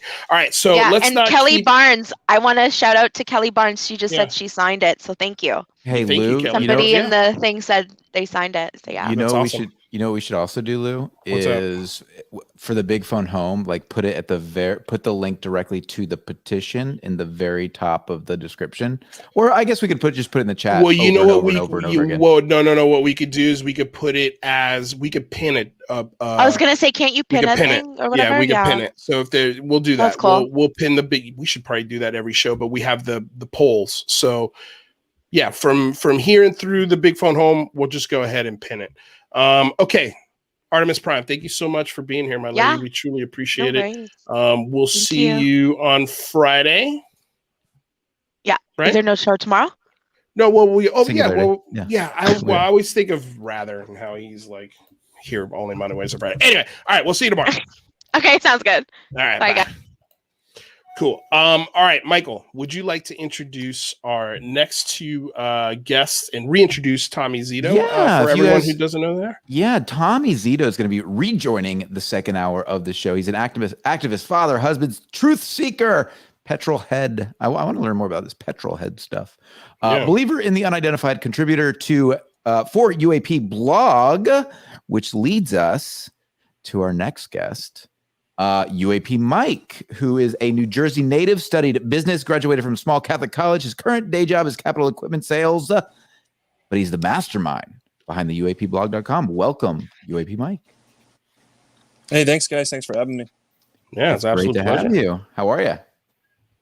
Pretty good. It's pretty hot, so trying to stay cool. And, I'm really pumped about the Big Phone Home coming up and some of the progress Tommy's made. Thank you, Awesome. brother. Well, we appreciate having you. And we've got another guest right here who just happens to be your wife and co-owner of UAP Blog, Joyce, amateur crypto investor, wine connoisseur, brain aneurysm survivor, and warrior. Welcome, Joyce. Great to have you. Thank you for having me. Yeah. Well, I love the fish tank behind you. It's so I love it. What kind of fish you got in there? Thanks. Just neon tetras and the snail and some plecos. Ooh. I'm asking her like I know all of what these fish are. Like you have any idea? Oh, neon petrels? Cool. Yeah. I know about this. So okay, so where do we start? I guess let's start. Mike, you were saying that you're really excited about sort of the progress that's been made by Tommy. So I guess let's start there. What has been the response been to the blog post on your website, and yeah, just kind of walk us through what all the good stuff that's been happening. Yeah. So again, Tommy came to me. Tommy has been a contributor with UAP Blog since we began in January. So even before I had kind of known Tommy had been hounding his elected official, Tommy had been writing with us for a while. So when he keyed me in that he had finally bagged this meeting with Congressman Perlmutter, I was pumped, super pumped. You know, the point of UAP Blog is my wife actually got it for me for the holiday gift, and it was to kind of be more interactive with the community and give people more platforms. And I don't know if it's synchronistic or whatnot, but kind of lined up with Tommy working with us and getting his meeting. So we just kind of fell in place that this was the right avenue. We had some people behind the scenes we had talked to, just for a little bit of coaching to make sure, we had the right questions lined up. But I think in overall, it was a UFO community team effort that helped. We put Tommy on our shoulders, and Tommy got himself there, and he got across the finish line. Right on. So Joyce, real quick, let me bring you in because I've never heard of you're married? That's right. I've never heard of a wife or a girlfriend buying a blog for their mate. What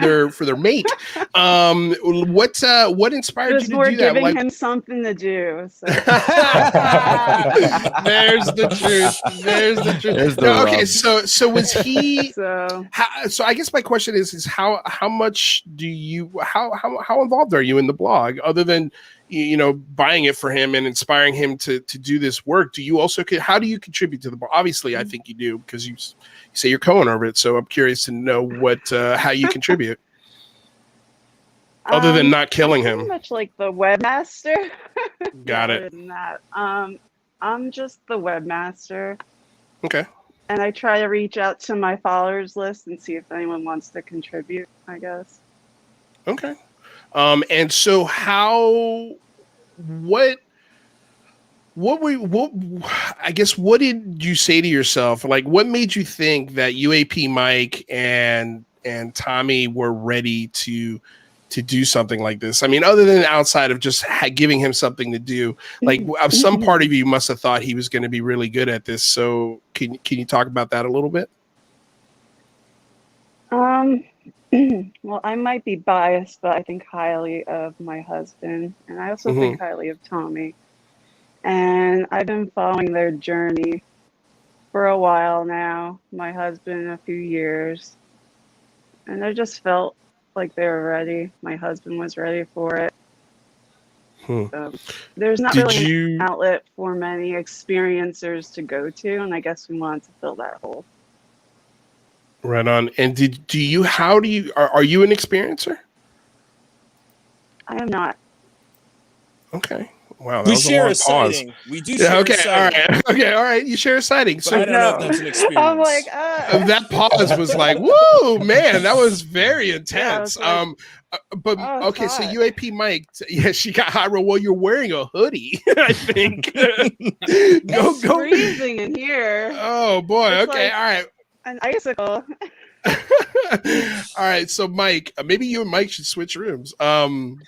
Mike, so what was the experience? Can you walk us through it? Is this what it did? This experience directly inspire what you're doing today? I don't know if it directly inspired it, but I'll start by saying the experience was, I live in New Jersey and I reside in Western Pennsylvania. And so I travel back there pretty often. My mother and my mother-in-law both live in New Jersey. So we do go there often. And I don't know if anybody's ever driven through the middle of Pennsylvania at night. It's very dark. And there's not a lot of light pollution. So I actually have it on my Twitter account. I'll see if I can get it pinned at some point. But I do have video footage, some brief video footage of what I saw. It's not the most overly impressive footage, but it was a brilliant white light that we followed for 15 to 20 minutes. It didn't make any erratic movements, but and I've grown up next to an airport my entire life. I know what nav lights look like at night and this was at a pretty relatively close distance. There were no discernible nav lights on this, and it was the brightest white light I've ever seen at night. So I was told it was Venus from some other people who gave it a cursory once over. But to me, it still kind of remains a little anomalous. I have not really found any definitive information that something was flying over Carlisle, Pennsylvania that evening. So, well, let me ask you this: would you consider yourself an investigator? I consider myself an enthusiast, an activist in the community. So, in that, I think being an investigator is part of being an activist or a researcher, right? So you do have to have some of those skills. Right. So what year was this? Go for it. Yeah, go for it. What year and kind of how long have you been interested in the topic? Well, this was in 2020. I have it timestamped. I have it, right. If you ever want to prove something, get it timestamped, right? Like that's probably one of the most definitive things. So yeah, I have it from 2020. I would say my journey here with the topic started in 2017. I was definitely onboarded vis-a-vis Tom DeLong's TTSA vehicle and David Fravor's testimony more specifically. So you followed this, you said, for about 15 minutes? Yeah, 15 or 20 minutes. The video footage I have is probably for only about 30 or 45 seconds, but there were vehicles stopping on the median to look at this thing. Wow. It was pretty crazy. I love how people are like, oh yeah, like vehicles stop to look at Venus. Like this idea that everything is Venus is just mind-boggling. That's true, but I will say that there's video earlier this year of the entire New Jersey Turnpike stopping because there was a blimp over Monday Night Football that everybody thought was a UFO. Fine, that's fair. That's fair. So, that's not a star. That's not a star. No, that's definitely not a star. I agree with you there. Or planet, I guess. Planet would be more proper description of it. But do you remember it leaving, or did it kind of blink out, or how did the experience end? I'll ask you, Joyce. How did the experience end? Do you remember? I was driving, so all I remember was we kept driving towards it, and it just shot off and disappeared in the night. But wow. It was really okay. So it did make a one weird movement, and that was that it took off pretty quickly. Yeah. Wow, that's cool. Well, here's what I think is cool about it is obviously you have two witnesses, right? Do you know what interstate you were on that night and the date? Did you West? 78 West, yep. And the time of day? Yep. Did you guys ever check to see any sort of flight tracking data or what the stars were looking like that night to rule out that it was Venus or possibly a satellite or something like that? We did look at some flight tracking software or some flight logs. My lovely wife used to work for an airport, so she's pretty handy with this information. And I don't recall that we pulled anything up. I don't know that we ran any of the star software or to see where it would have been in the sky. But I can feel pretty confident. Even if this was Venus, this was the brightest I've ever seen it. And I'm sure, as you guys know, when you're in low light pollution environments, you notice when something is not what it's supposed to be. Right.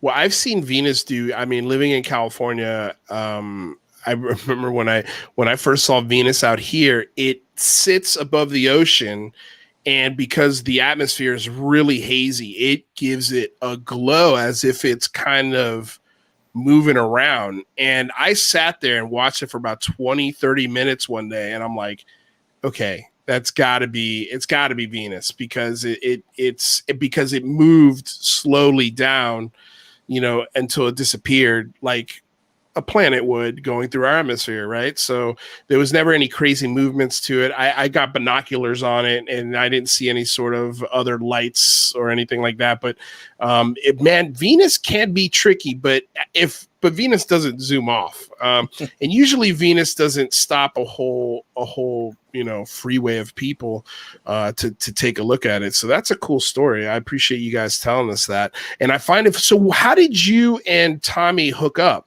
Mike? So, Tommy, I'm good with it. All right, so Tommy, you tell him the story. You guys met at a hashish restaurant. Go on. Tommy and I first hooked up, and Tommy is like really great for getting ideas traction. Like, if there's anybody in this community, so Tommy was getting traction for the idea. This was a couple years back that Mick West. So we should have crowdfunded a trip to Skinwalker Ranch with Mick West to kind of prove Mick West wrong. And I was adamant against it. And I was such an SOB. I really took that movement out by the legs. And I never really reached out to Tommy to ask him. And Tommy was so courteous about it. Like, he was like, hey, man, like, why didn't you come talk to me? Or like, hey, and I was like, wow, I was a real dick. So we kind of bonded over that. And, he came onto UAP Blog, and sure enough, I mean, again, how synchronistic. Tommy is the guy. He's the guy. Yeah, that's wild.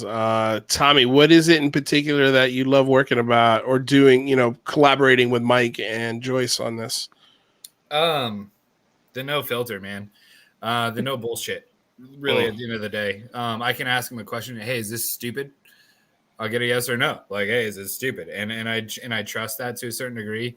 I totally, in retrospect, from back to how Mike and I met, I totally understood where he was at with it. Right. To me, it was just like, let's put your money where your mouth is. Cause the precursor to that is, I'd seen Mick going on about something ridiculous like he does. And, I said, hey, Brandon, like, can we arrange this meeting for Mick? And like, to my surprise, I woke up in the morning with like 12,000 tweets or 12,000 stupid number. I don't know how many it was on my phone, notifications about, hey, Brandon Fiegel said yes. And then, so I saw this response from it, and I was like, okay, well, maybe other people like this idea too. And the phenomenon is known to kind of confront people like Mick at Skinwalker Ranch. Like, there's no secret about it. Like, go on there super skeptical, and like he does, like he knows everything. It's like, it's gonna teach you a thing or two. It's gonna teach you a lesson, right? Man, I would definitely, I would kill to see a Skinwalker Ranch episode where they bring out Mick West and they throw him in one of those houses for a night. And they just leave him there with cameras running just to see what happens. That was my thought. Yeah, He's the bait. Yeah, like, wiggle it up there for a second. What's funny is I think didn't Fugel offer him a free trip out there basically to be like, no, not free, because he actually reached out to him and said, I'll come out there and check it out. And then Fugel's like, come on out. And he's like, well, you have to pay for the plane fare. And Fugel's like, F you. Yeah. I'm not paying for your plane fare. Yeah. Well, especially after developing Tony Hawk, that's just like, that's a question that makes him go, fuck you. Like, I'm not doing that. And then now that gives him the excuse to go, you see, like, I don't, like, it's, oh, Mick, you troll. Anyway, go on, Tommy. That was the purpose of it. It was because he was like, oh, well, why would I spend my own money? I was like, hold, please. Like, I got you, bro. Like, I got you. I appreciate Mick's work with Tony Hawk's Pro Skater because that shaped my childhood. I really Everyone. do. But at the same time, it's like, it's like when you get wise and you learn that your parents are just like different than you thought they were. You're like, you son of a bitches. Like you lied to me about who you were for years. And so I've joked around with Mick saying like, hey, you know, if UFOs are not real, like you're going to have to let me teach you how to do a kickflip. And if I'm right, then you got to buy me dinner. Like you just have to.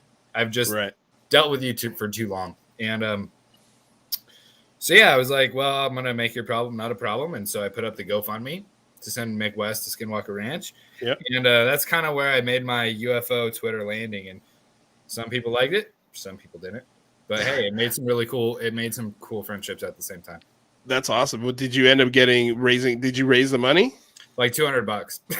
Okay. I sent it back to everybody. I closed it. And I was just like, okay, nobody else is doing this. So man, that would have been so funny. Man. Maybe we should try it again. We should do that. I'm such a we should try. Maybe reopen it. Let's do it for the big phone home. If you can get him, if he'll say yes, if we get him the plane ticket, I'm in on that. Well, but we gotta get Fugle back on board. We gotta do that first. I mean, I got him one way. I got him one way. That'll make it cheaper, that's for sure. Hey, real quick, can I address this real quick? Yes, I wanted you to. That's actually what I was going to bring up next. Go for it. Did you sort out the phones for international calls for Big Phone Home 2? So we've got a Google Voice number, and Google Voice is just like any other number in the United States. Unfortunately, it's not toll free, but you can call it internationally as long as you don't mind fitting the cell bill. So the answer is yes, but it will not be free. Yeah, it's going to be expensive, huh? To make that phone. It'll just be it'll be whatever it would normally cost you to call the U.S. is what it would cost. If you really want to do it, what I would maybe suggest, get a calling card, right? An international calling card, and that'll give you a cheaper rate when you do call. But the only thing about the phone, the only thing we do, this is probably the part that is going to be, we'll have sorted by the next big phone home, but we won't be able to take multiple phone calls or put people on hold. The phone can only take one phone call at a time. So we're going to ask you all to be very respectful. I believe I can turn off the call waiting on Google Voice, so we're not constantly getting interrupted. I think I can do that, but if not, we need y'all to be real respectful and call once at a time. That ain't happening. That's just not gonna. Nobody's gonna call once at a time, Michael. How are they gonna know when to call? That's such a crazy request. Well, I know I'm being silly, but yeah, we're gonna do our best. We're gonna stumble through it this time, but we'll have something more professional next time. Yeah. Well, the phones is something new that we added just literally this last month, and to do a multiple phone system that puts people on hold, Michael actually has to go through the phone company, if I'm not mistaken, right? It's software, but yes, ultimately we'll have to get some software that can handle it. Right on. Okay. Well, maybe we'll take some calls at the end of today's show to sort of satiate that appetite if you want to call. Thank you, Athena the poop for the $5 super sticker. Honestly, I think you put that up just to say your name. It's so hard to want to, even what you're like, do I have to say it? I'm just gonna say no. I don't mind saying it. I think it's a hilarious name. It could have been way worse. Way worse. We do have some really unique names in our chat. That there's no doubt about that. There are some really great names. Okay, so gentlemen, I've been asking all the questions here in the first half hour. Did you guys have anything that you wanted to ask our guests here? Well, I was curious, UAP Mike, you mentioned that you were this is only since January that you launched this. And was it specifically your sighting that got you interested in this, or have you been interested in this in a while and have always wanted to engage the community further? Yeah, I would say since I've been engaged with the community, I've definitely noticed that experiencers, specifically civilians experiencers or non-military or non-government, they do feel like there's a lot of focus on the military experiencers, and for good reason. I don't think anybody is. There's no wrong party and there's no wrong reason why this is happening. It's happening for good reasons, but it is some level of inequity that's being dealt to civilian experiencers, and I kind of want to. We shouldn't forget them, and I think UCR does a good job of making sure, but more of us need to be mindful of that. That's interesting. I'm kind of curious where you all fall on the the nuts and bolts versus, consciousness and interdimensional spectrum, kind of what your own personal theories and all that. Look at Tommy's hands. I think that's kind of where I am, but could you elaborate? I think they're both connected. I think it's both. I think that there's part of it that is spiritual, maybe interdimensional. We don't really know what that means. Consciousness related. Like, we don't really truly understand that. So part of it, yes, I think is that. I think also part of it is nuts and bolts. It's physical things. Do they come from other places? We don't know.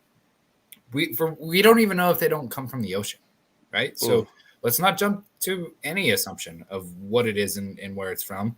Let's try to understand it for sure, but we don't really know anything. I think that's the key. And I think that's how we can all communicate with one another without being, as UFO Blueprint says, is community code for assholes, because that's what UFO Twitter is full of. That's a pretty asshole comment there, UFO Blueprint. I'm just gonna throw that out there. Well, he does bring those quite often. He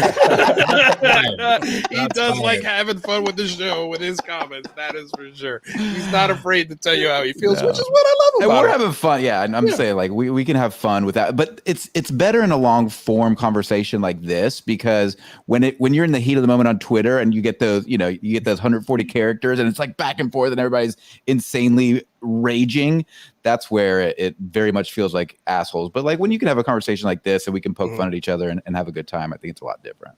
Well, this is an interesting comment, and I'm wondering. I mean, I know you guys have been in sort of this world for probably as long as I have, at least reading, talking about it, sort of in your own world, looking at it. But Jason Brown says third phase of Moon has been posting civilian videos for almost 10 years and got nowhere. Genuine military footage is immensely taken seriously. And the reason why I wanted to bring this up is because the problem with third phase of Moon is that they started off. I'm sorry, I don't mean to not bring in Desario. Let's bring in Desario after this, but is they put out a lot of bullshit in the beginning. They put out a lot of fake videos that they were pushing as real stuff. And so now they've got all of these other videos that, whether or not they're valid or they're good, or they might be some of the best stuff available online, for me, it's tough to go back to it and trust it with anything, because I don't think they've ever addressed that period in their history. I don't think and if they have, they certainly haven't answered it well enough for me as to why and the motivation, because they have one of the biggest UFO channels, if not the biggest UFO channel on YouTube. They are huge. And every time they drop a video, they got their views, they got the people who watch it. And I watch it as well. But I don't take it with anything, because I have no idea if what I'm watching on Third Phase or Moon is BS or not, and that's the issue I have with it. And can I take any of these videos that they present and put it on the desk of a congressman? Like, I don't know if Third Phase of Moon is taking every single one of their videos that they pop out, and I think they do quite a bit. Like, they put a lot of videos out. Are they going through each one of these videos? Are they going through flight tracking data? Are they going through the direction, the wind, the location of where these videos were taking place? No. I'm going to answer that. I'm going to say no. But I'd love to get your opinions on it. Rather, you're smiling. It feels like you have something to say. Well, yeah. I mean, there's a popular argument is, now that we all have these cameras in our pockets, why don't we have high-def photos of UFOs? And I don't know if it's a good, but a counter argument to that is that maybe we have, and if we had a high-resolution photo of a craft, we would all immediately dismiss it as fake, Photoshop. There's really no way. There's no way for sure. And if it's not coming from someplace like the military, where there's a chain of custody for, exactly what captured it, who captured it, and everything, there's no way to know for sure. But here's the thing. I think there are definitely ways to capture it and talk about it, because there's and man, this is probably one of the most underrated, and I've been meaning to bring this up, and this is perfect. So rather, maybe you can look this up, because I know you're going to know what I'm talking about.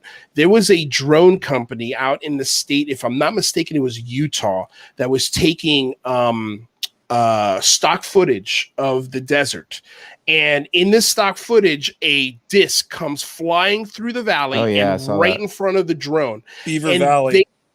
Thank you, Heber Valley. They did not know they didn't even see it when they were filming this with the drone. It wasn't until they started reviewing the video that they go, holy shit, what is this thing?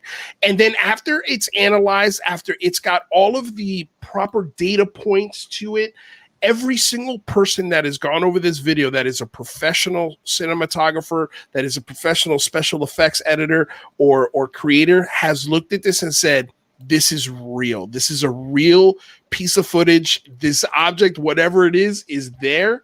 Now the question is, what could it be? But the dates, the times, the what do they call it? This is one of my favorites. Oh, this is such a great video, and it really doesn't get talked about as much as people should be talking about. The beautiful thing about this video is that it is shot with a unbelievably killer camera. What am I hearing here?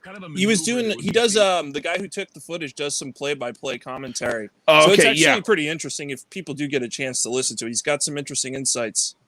I mean, dude, I went through this video frame by frame in 1080p. I think they actually have it in 4K. It is so crystal clear. It is such a great video, man. I mean, the flight track of this thing is sick, and it's just nobody really talks about it. So if here's my point. These things are hard to catch. You know, like, how is Third Phase of Moon putting out 40 videos a week? You know what I mean? Like, I don't think the videos that they have are as good as this one. They're nowhere near as good as this one. And this shows to me how hard these things are to see. You know, because again, when they were filming this, they didn't see it. They had no clue. It wasn't until they reviewed it. What do you got, Rather? Well, I mean, like, if you look at the speeds of the Tic Tac and stuff are moving, that's multiple times faster than a speeding bullet. These things are going, you know, at impossibly fast speeds. And it's, I believe that there's probably von Neumann machines, aliens here. I think that it's the question is, how are we able to see them at all, right? Because they're well, I mean, there have been attempts at debunking this, not as CGI, because as you said, Lou, this has been critiqued by a lot of people, and it has not been debunked as CGI, but it's potentially been debunked as an incredibly fast type of falcon. Is one explanation I've heard. Wow, I would think maybe an insect, but a falcon. An insect maybe. That was my first thought about it, was insect, but after I kept looking at it, this ain't a falcon, dude. Like, I'm sorry.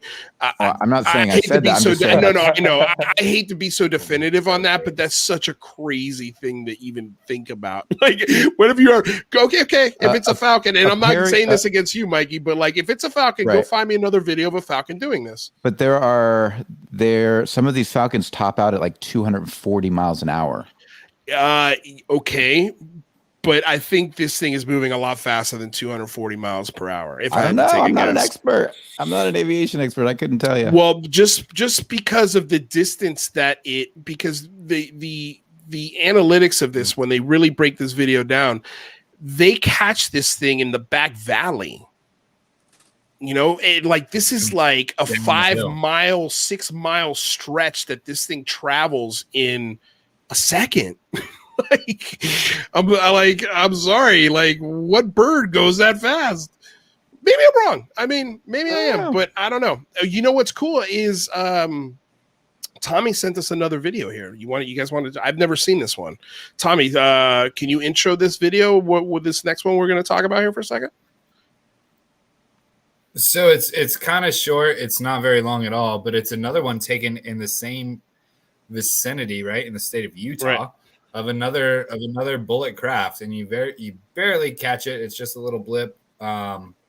This one I don't think has been scrutinized to the level of that one, but it's still interesting nonetheless, because it was taken by some people with a decent camera. Right. No, I mean, look, I've got a drone. I've got a drone that's got a 4K camera on it, and I got to tell you, man, these cameras are getting so much better. Wow, that's wild. That's why. That's fast. That's fast, man. That is fast. But I mean, the original footage, they weren't tracking that, right? It was just a wide shot of this canyon. They didn't actually, that camera movement there, that was because it was zoomed in and they're moving. Yeah, that's exactly what's happening. Okay. Yeah. Cause this is the original shot. They weren't tracking it. I'm curious to know. Wow, dude, that is awesome. That is awesome. I am curious to know if, what do you know about this video? Have the drone pilots come out? Have they spoken about it?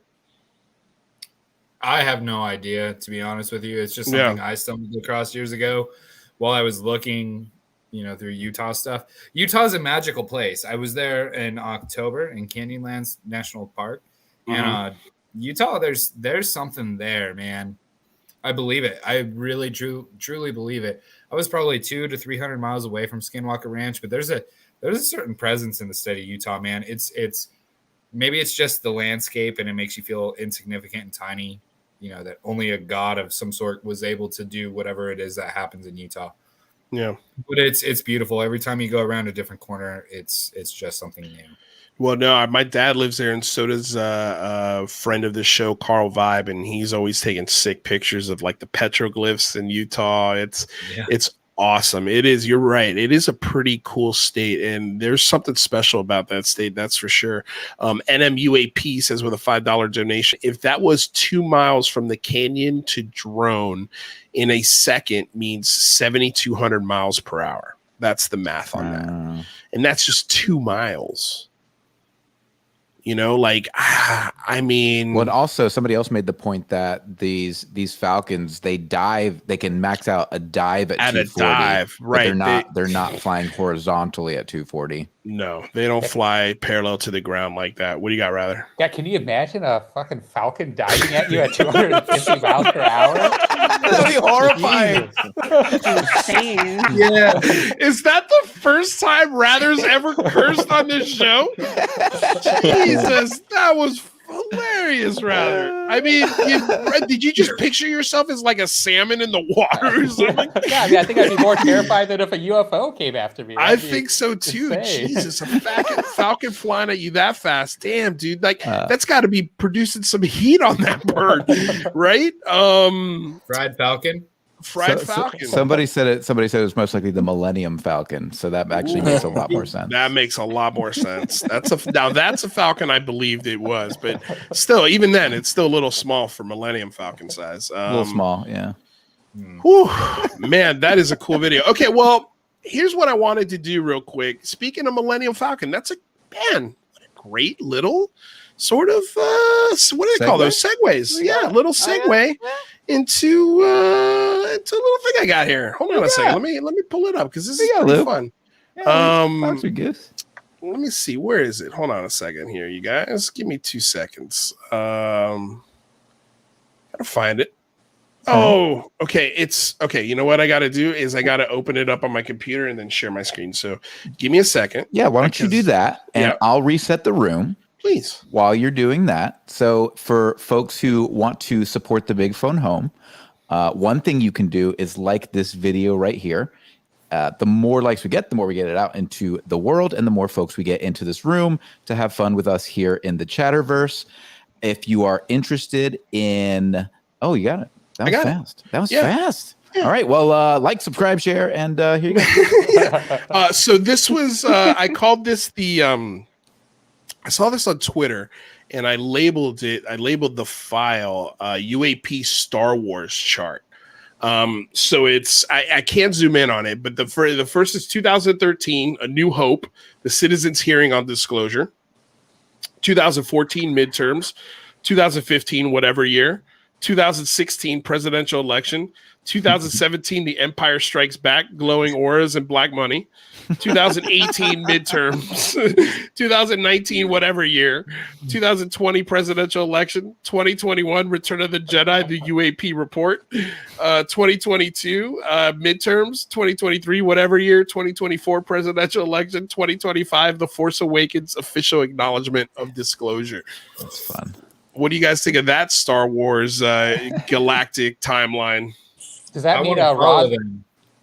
Immediately. What was that? I want to follow them immediately. Right? I can't remember. Does that mean, that is a brilliant mind. I love it. Does that mean I can't remember who and posted everything it. else are just the prequels that no one likes, or what? Correct. Then, right? Or it's not the prequels. It's the like the building of the Galactic Federation. It's like way in the past. So it's not even on the timeline yet because they haven't made the movies. That's fair. If that makes sense. Anyway, enough of nerd stuff, but I thought I'd bring that up because that was fun, right? This is the way. This is the way. Joyce, what are your exactly, Jared? I'm with you there.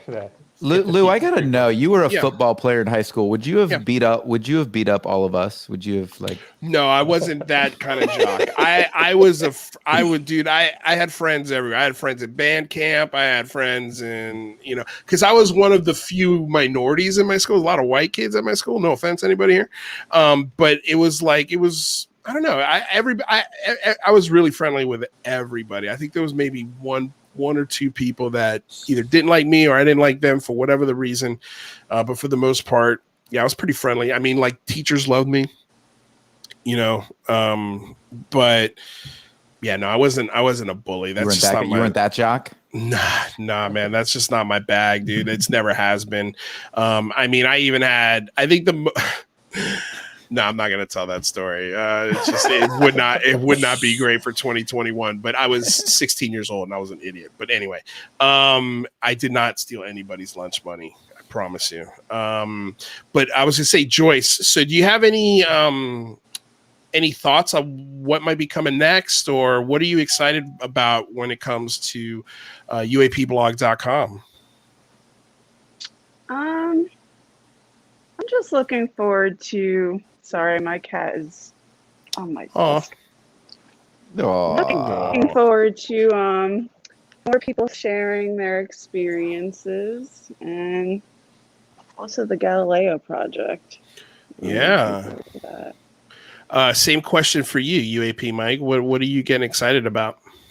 So fiscal year 22 for the federal government, I think begins October 1. So I'm pretty hopeful we'll be hearing some new things from the establishment just about what's going on with these updates on the UAPTF, and I'm also excited, and hopefully people in your audience are interested in sharing with us as well. So please feel free to always reach out to me if you want to take a run at sharing your story. Right on. Awesome. Tommy, what do you say? The biggest thing I was excited about was, and I didn't really understand this about the bill until that report was come out or whatever. But Lou last week or whatnot on Christina Gomez's show was talking about how it's not, they have to release everything. That's not just now, but everything for the last 70 years. That got me really, really excited. I think it's a moot point that hasn't been touched on, but that to me got me excited because I think we're about to get a floodgate. I think that we've all banged on the door hard enough now that we've cracked it, and iceberg dead ahead. Wow, iceberg dead ahead. I love it, man. That's some optimism for sure. I agree with you. I don't think the timeline's going to be as quick, but Lou Elizondo's like, look, we've gotten the videos, right? In 2017, we got the pilots coming out, including a nice new layer with Alex Dietrich, and she's publicly come out.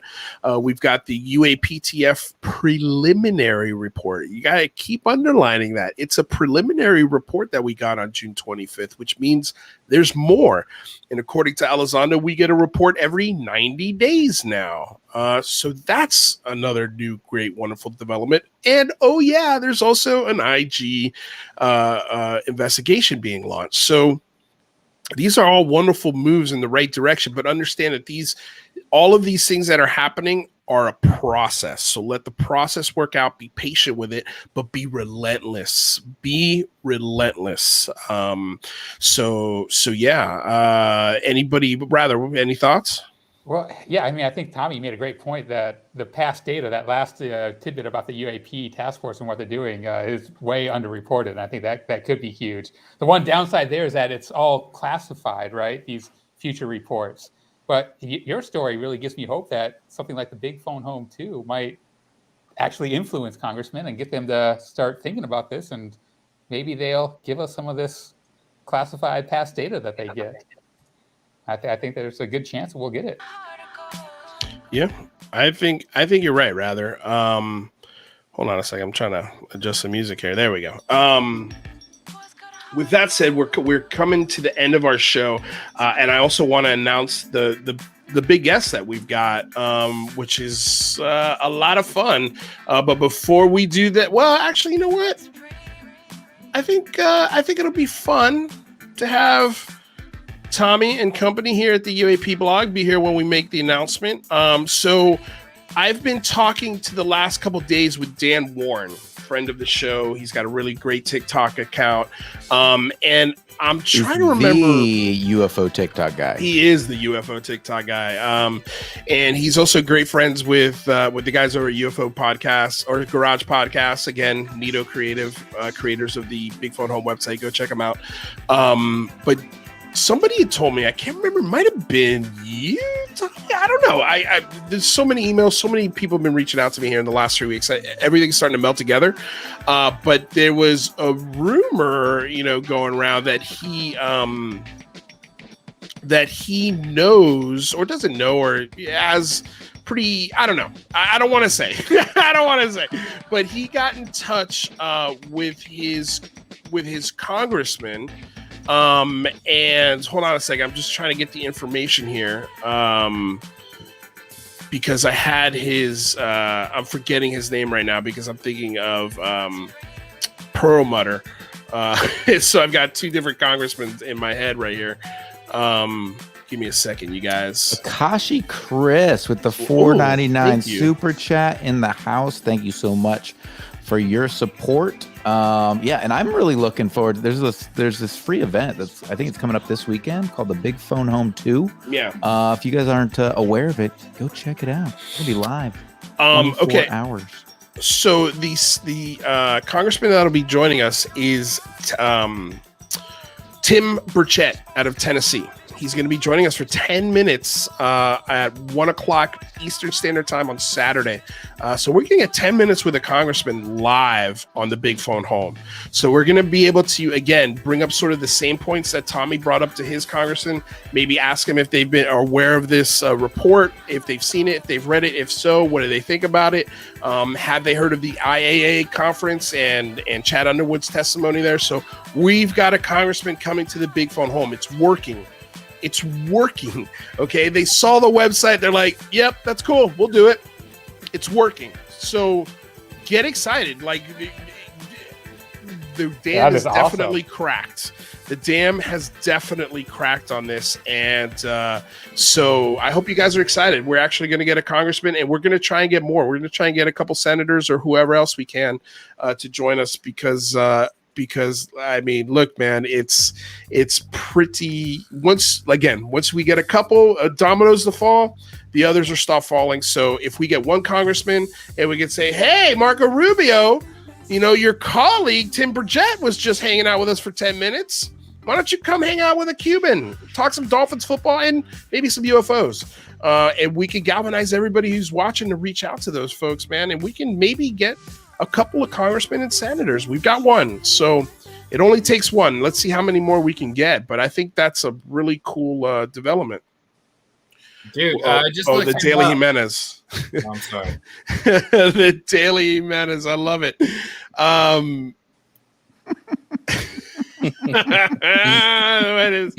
What is going on with the Daily? Why are we calling this? Why am I calling this the Daily Jimenez still? I love how we talked to congressman to cutting to this. Oh my God. Yeah. This is just such a great, I mean, I guess you really couldn't put this segue anywhere else, but I feel like Michael and I have definitely forged a friendship as good as Cheech and Chong. So I guess that's relevant. But the other one that I love so much is the one with you and Rather, McLovin.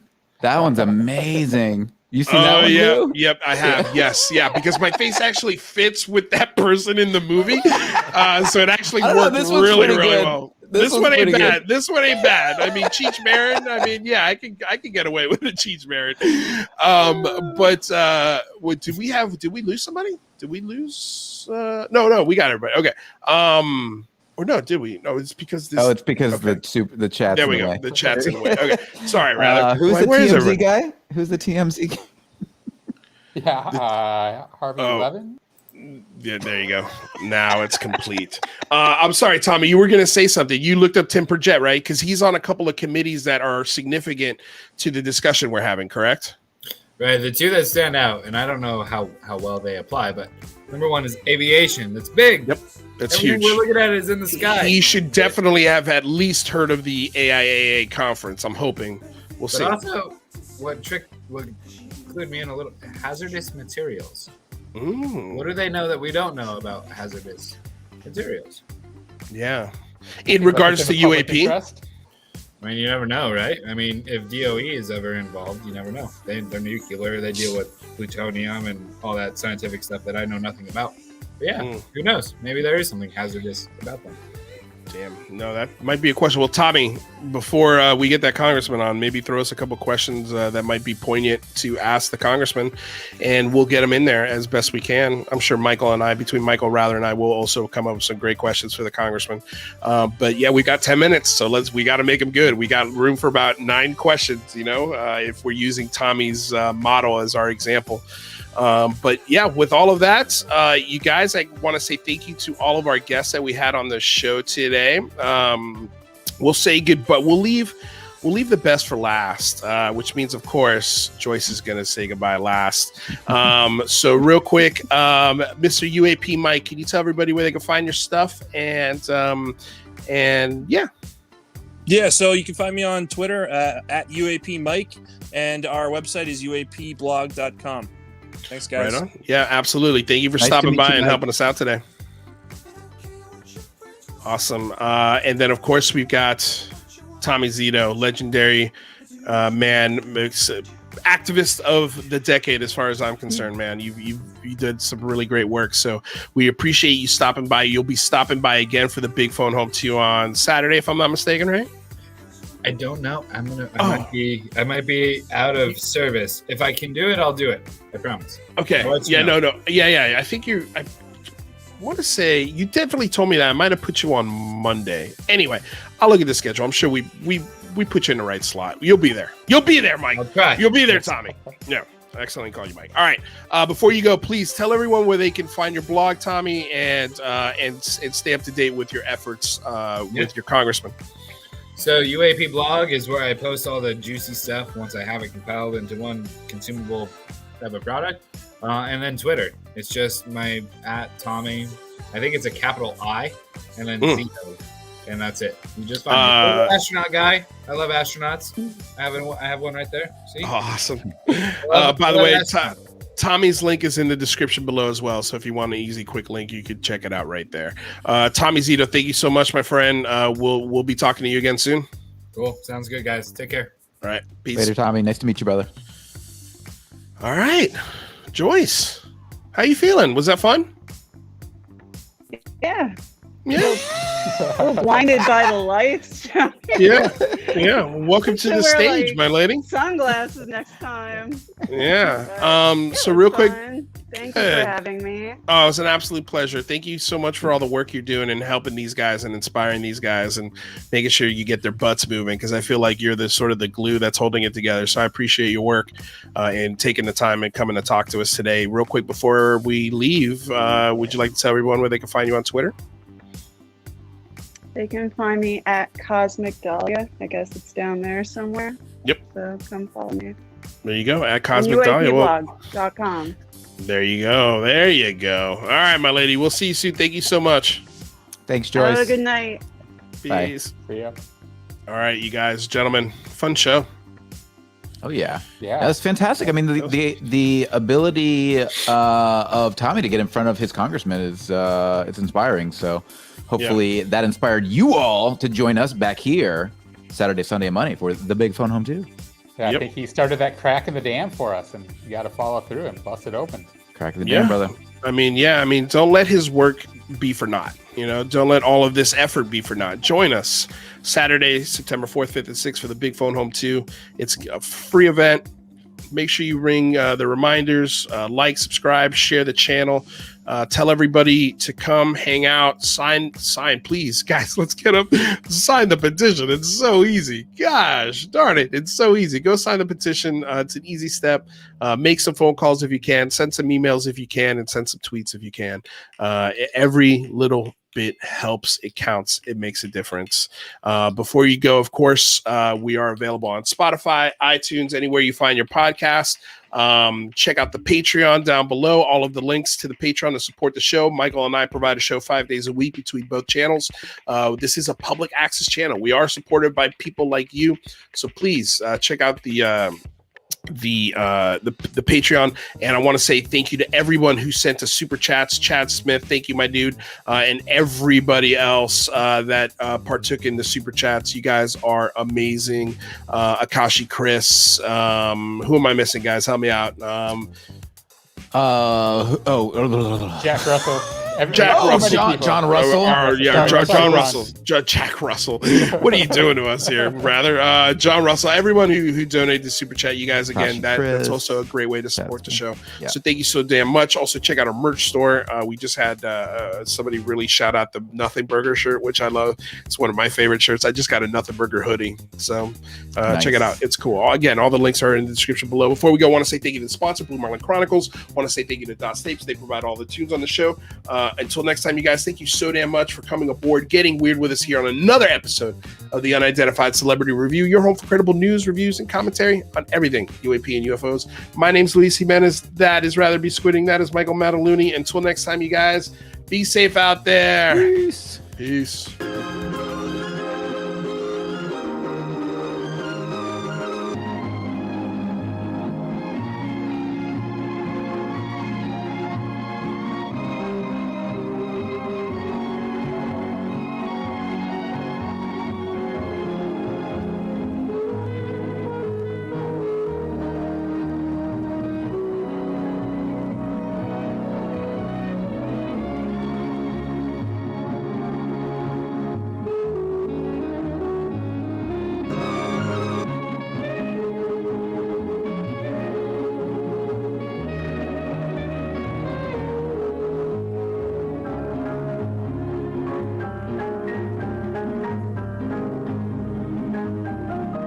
Again, don't forget to join us this weekend for the Big Phone Home, September 4th, 5th, and 6th.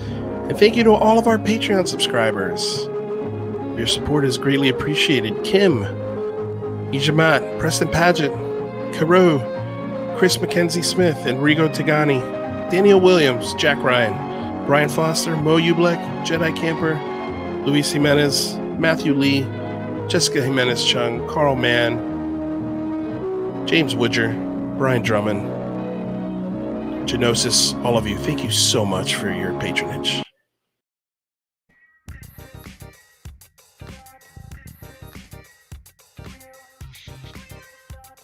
I'm going to tell y'all right now, all of these wonderful people would not be here without Patreon supporters like you. If you enjoy credible news, reviews, and commentary on UFOs and UAPs 5 days a week, you want to support this show. What's your name? Marty. Marty, look how easy this is, Marty. Pick up your phone. Boom! You're a Patreon member. I mean, look, it's so easy. You just click the link, which is right here. Just for $1 a month, you can support this show. Just fill out the information and pledge what's comfortable for you.